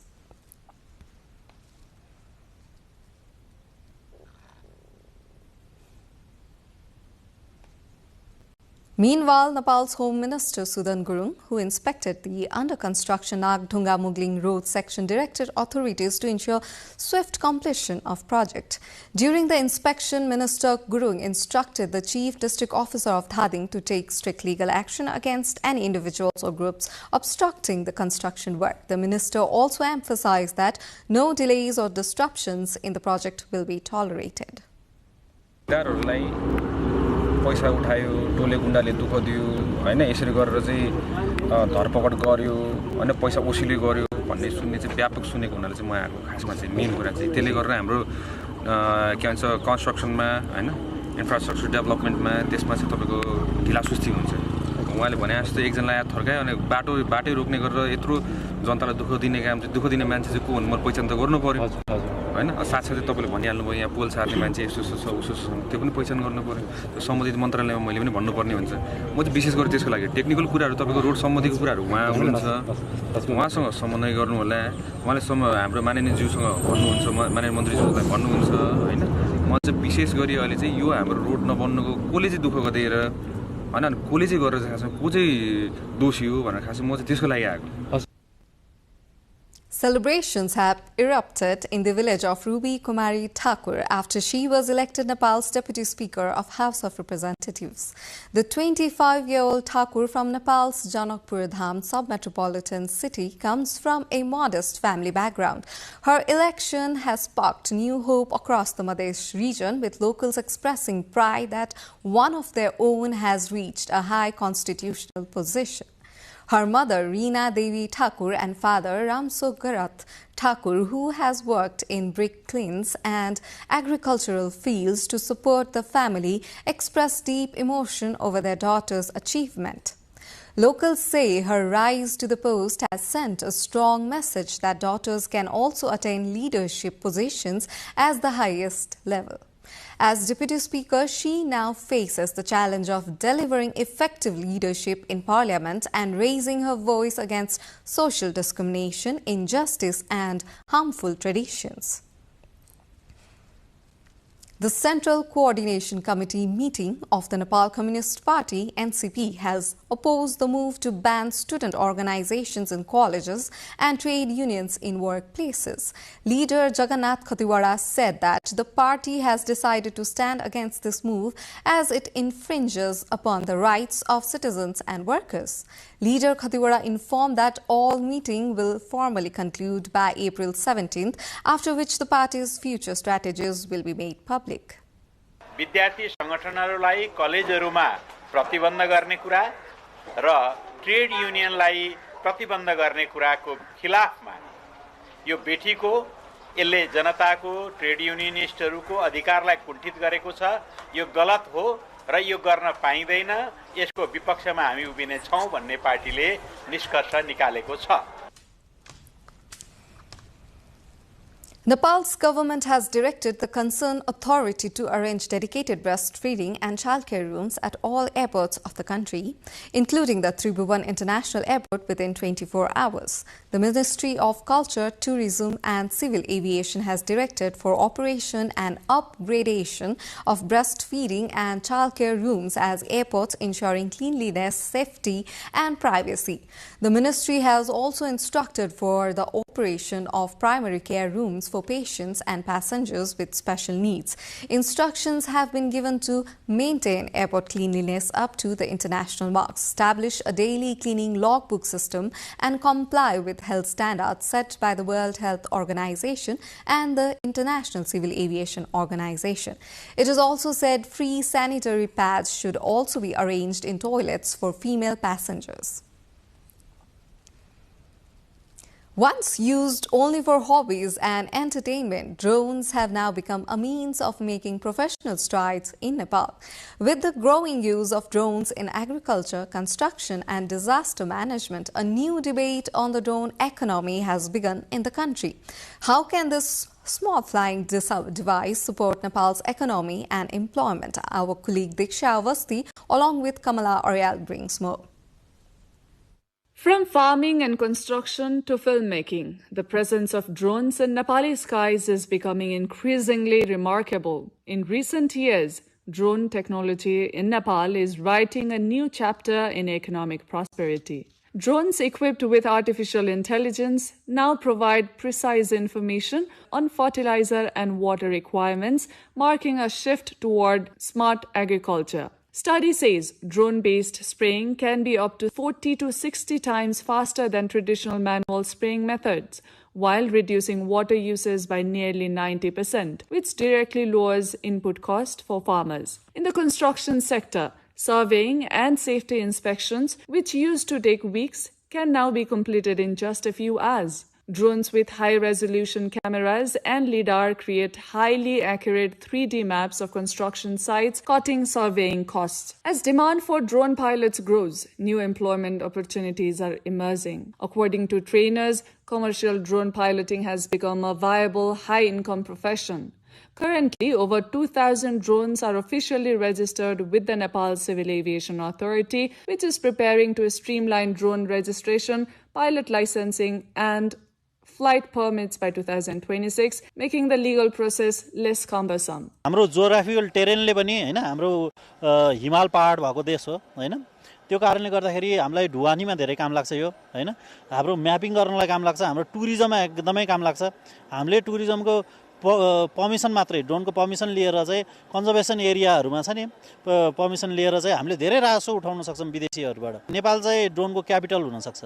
Due to legal provisions requiring drones to be flown only within Nepal government's existing rules and safety standards, many people have started taking formal training. This is expected to create significant employment opportunities in the future. Usually people consider more in cinematography, but other than cinematography, drones are also used in various industries. Like maybe if we come to mining industry, they use it for how much they have mined an entire area. So they also do for environmental purposes to calculate that how much have they exploited the environment, and also in certain cases they do survey, like the survey department use how much of land is in whose name, those kinds, and also for security purposes. The understanding that flying a drone is not just entertainment but also a responsible technical task is growing. Drone technology is emerging as a new tool for commercial use in Nepal. An annual potato festival has begun in Pokhara city's Himja, with organizers aiming to promote local agriculture and potato-based products. The 14th edition of the festival features a large-scale exhibition of potatoes and fresh vegetables, the construction of a symbolic potato hill, and a wide range of potato-based dishes.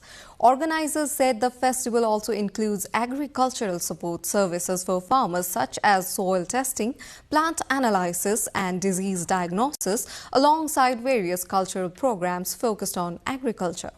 Other highlights include an agricultural tableau competition, performances by popular artists, and exhibitions of seeds, samplings and modern farming equipment.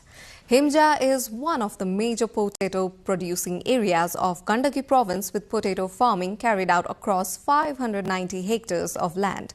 Around 2,000 households are involved in the sector, including approximately 1,050 farmers engaged in commercial potato cultivation, according to organizers. More international news coming up next, but before that, let's have a recap of the headlines.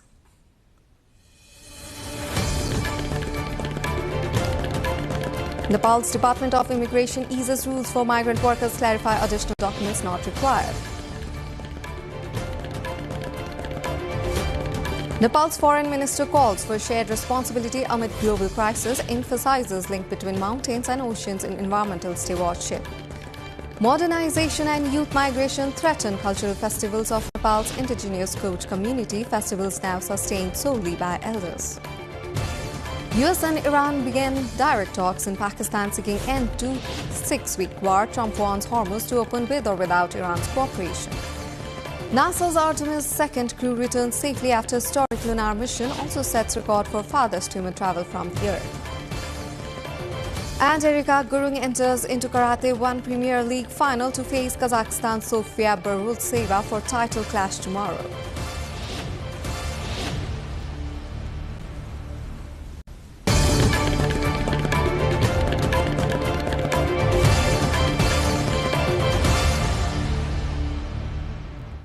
Now in the international updates, the US-Iran talks have begun in Islamabad to end the Middle East conflict. However, ahead of the talks, US President Donald Trump vowed to have the Strait of Hormuz open with or without Iran's cooperation and said his top priority in peace talks was to ensure Tehran can't have a nuclear weapon.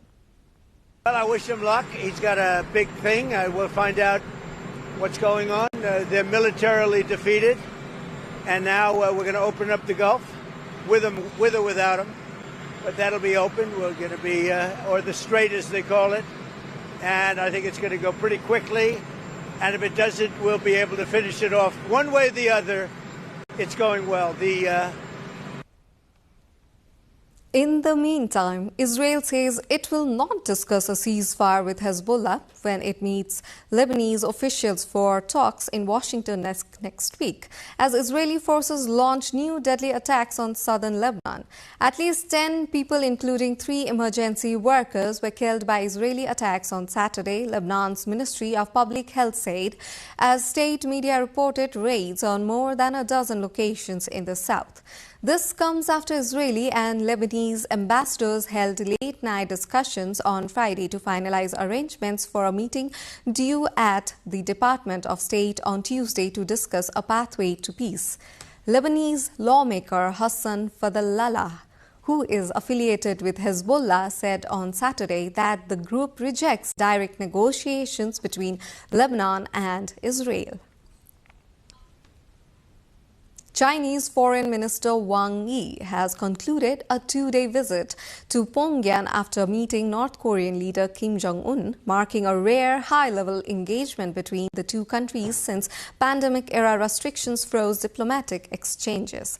The discussions signaled a renewed momentum in bilateral ties as both sides explored ways to deepen cooperation. Wang also emphasized that both nations must enhance coordination on international and regional issues while safeguarding their respective security and development interests. The meeting comes amid shifting geopolitical dynamics in Northeast Asia, with North Korea continuing to strengthen its relations with traditional allies while also expanding engagement with Moscow. UK Prime Minister Keir Starmer has shelved his Chagos Island deal amid worsening relations with US President Donald Trump after the US failed to formally confirm its approval. Trump had urged Starmer to scrap the deal despite earlier expressing support for the treaty. UK government officials have said they are not entirely abandoning the agreement, which would hand sovereignty of the British territory to Mauritius, but have run out of time to pass legislation before Parliament is prorogued in the coming weeks. However, a new Chagos bill is not expected to feature in the King's speech in mid-May. It is understood the UK has still not received a formal exchange of letters from the US, a legal necessity required for the treaty to be enacted. The Chagos Islands, officially known as the British Indian Ocean Territory, are located in the Indian Ocean, and Britain has controlled them since the early 19th century. Participants in Mexico's Tancitaro have prepared 6,800 kilograms of guacamole in an attempt to break the Guinness World Record for the largest amount of traditional dish. The event, held in the municipality of Tancitaro in Michoacan, known as avocado capital and a major exporter of avocados to the United States, brought together a large number of residents and producers. The guacamole, made from avocados, tomatoes, onions, limes, and coriander, was prepared as part of a coordinated effort to set a new world record, according to organizers. Officials said the attempt was designed to highlight the region's agricultural importance and avocado production capacity. The final measurement and verification will be carried out according to Guinness World Records guidelines before any record is confirmed. Thousands of Christian Orthodox worshippers gathered at the Church of the Holy Sepulchre in Jerusalem on Great Saturday to participate in the annual Holy Fire ceremony, one of the most sacred rituals ahead of Easter. The ceremony centers on the emergence of a flame from the tomb of Jesus, which is then used to light candles held by clergy and pilgrims inside the church. The flame is subsequently passed among the faithful, symbolizing the spread of divine light and renewal of faith. Pilgrims from around the world travel to Jerusalem each year to witness and take part in the centuries-old tradition, which holds deep spiritual significance in the Orthodox Christian calendar. The Holy Fire ceremony continues to be a focal point of Easter observances, drawing large crowds and heightened security as beliefs mark the lead-up to Easter Sunday.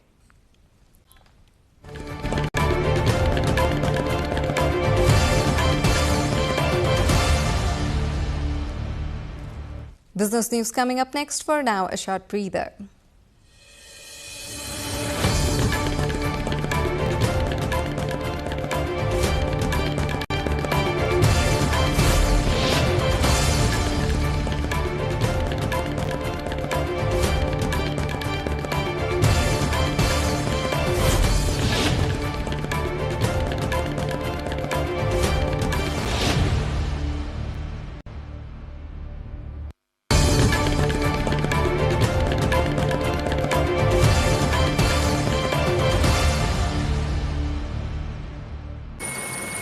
Tanker industry leaders are advising ships against paying transit fees to Iran, despite a ceasefire agreement reached earlier this week. Iran has suggested it may target vessels that do not seek permission or pay tolls to pass through the strategic Strait of Hormuz. The trade group Intertanko has warned that paying such fees could violate international laws and potentially fund a designated terrorist organization. Currently, traffic through the waterway has slowed to a trickle, with hundreds of ships stranded and global supply chains facing severe disruption. Shipping firms insist they will not return to the strait until they receive 100% certainty and international guarantees regarding crew safety. U.S. inflation surged to 3.3% in March as the Middle East conflict drove gasoline prices to record monthly highs. Despite the economic strain, global stock markets showed guarded optimism, while oil prices stabilized under $100 a barrel amid ceasefire talks. The United Nations warned of severe food shortages in Lebanon as continued military strikes disrupted critical supply chains and local markets.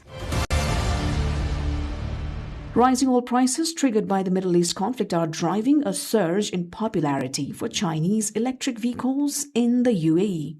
Despite being a major producer, the UAE links domestic fuel costs to global benchmarks, leading to a 70% spike in diesel prices this April. The closure of Strait of Hormuz has severely disrupted global crude supplies, keeping fuel costs volatile despite a fragile 2-week ceasefire. Car dealers in Dubai report that inquiries for Chinese electric models have jumped 30% as consumers flee expensive, high-displacement traditional cars.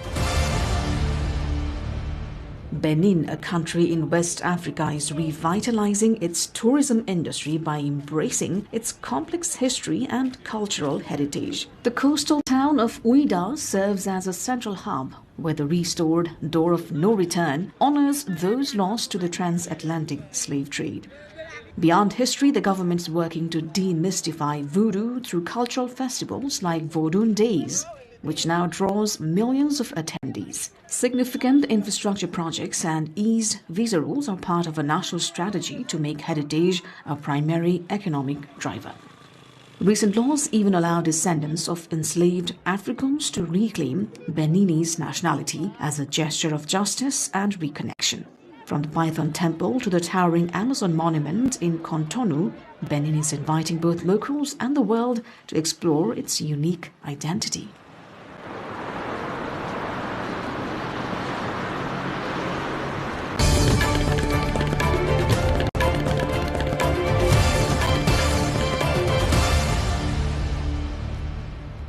Now it's time for sports.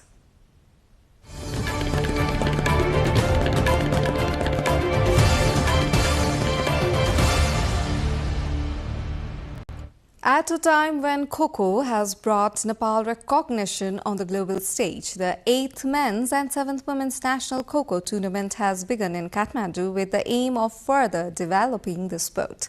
In the men's opening match, Nepal Army secured a commanding 28-point victory over Bagmati province, which managed 7 points. In the women's category, the Nepal Army team delivered a dominant performance, defeating Koshi province by 42 points, with Koshi failing to register a score.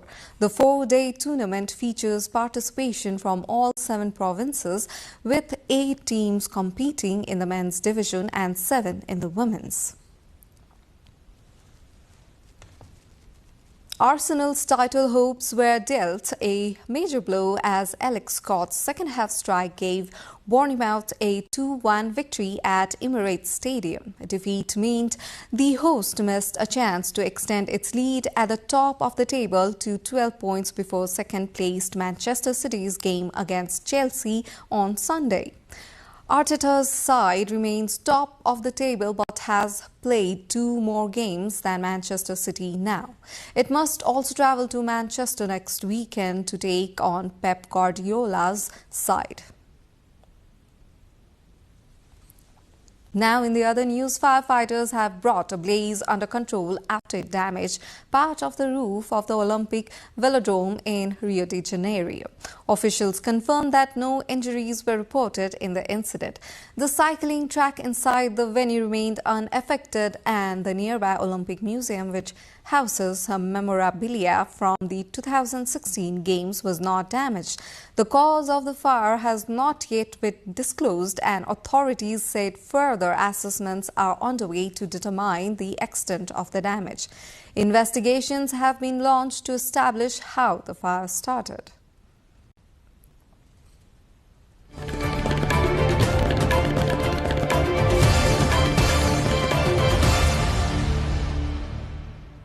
Time now for the weather update, first from across Nepal and then the world.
And before we wrap up, let's have a reminder of our top stories.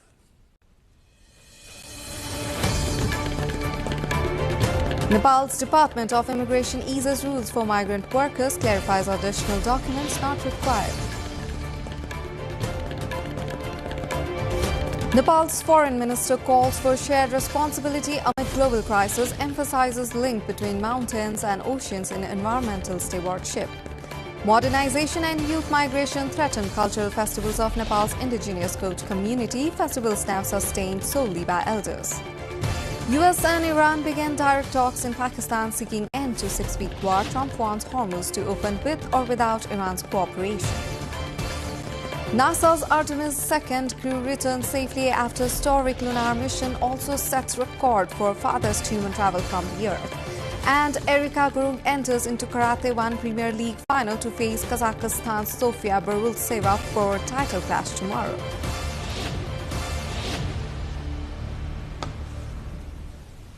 That's the end of this edition of News Hour. I'm Suveksha Rajak and thank you so much for staying with us. Good night.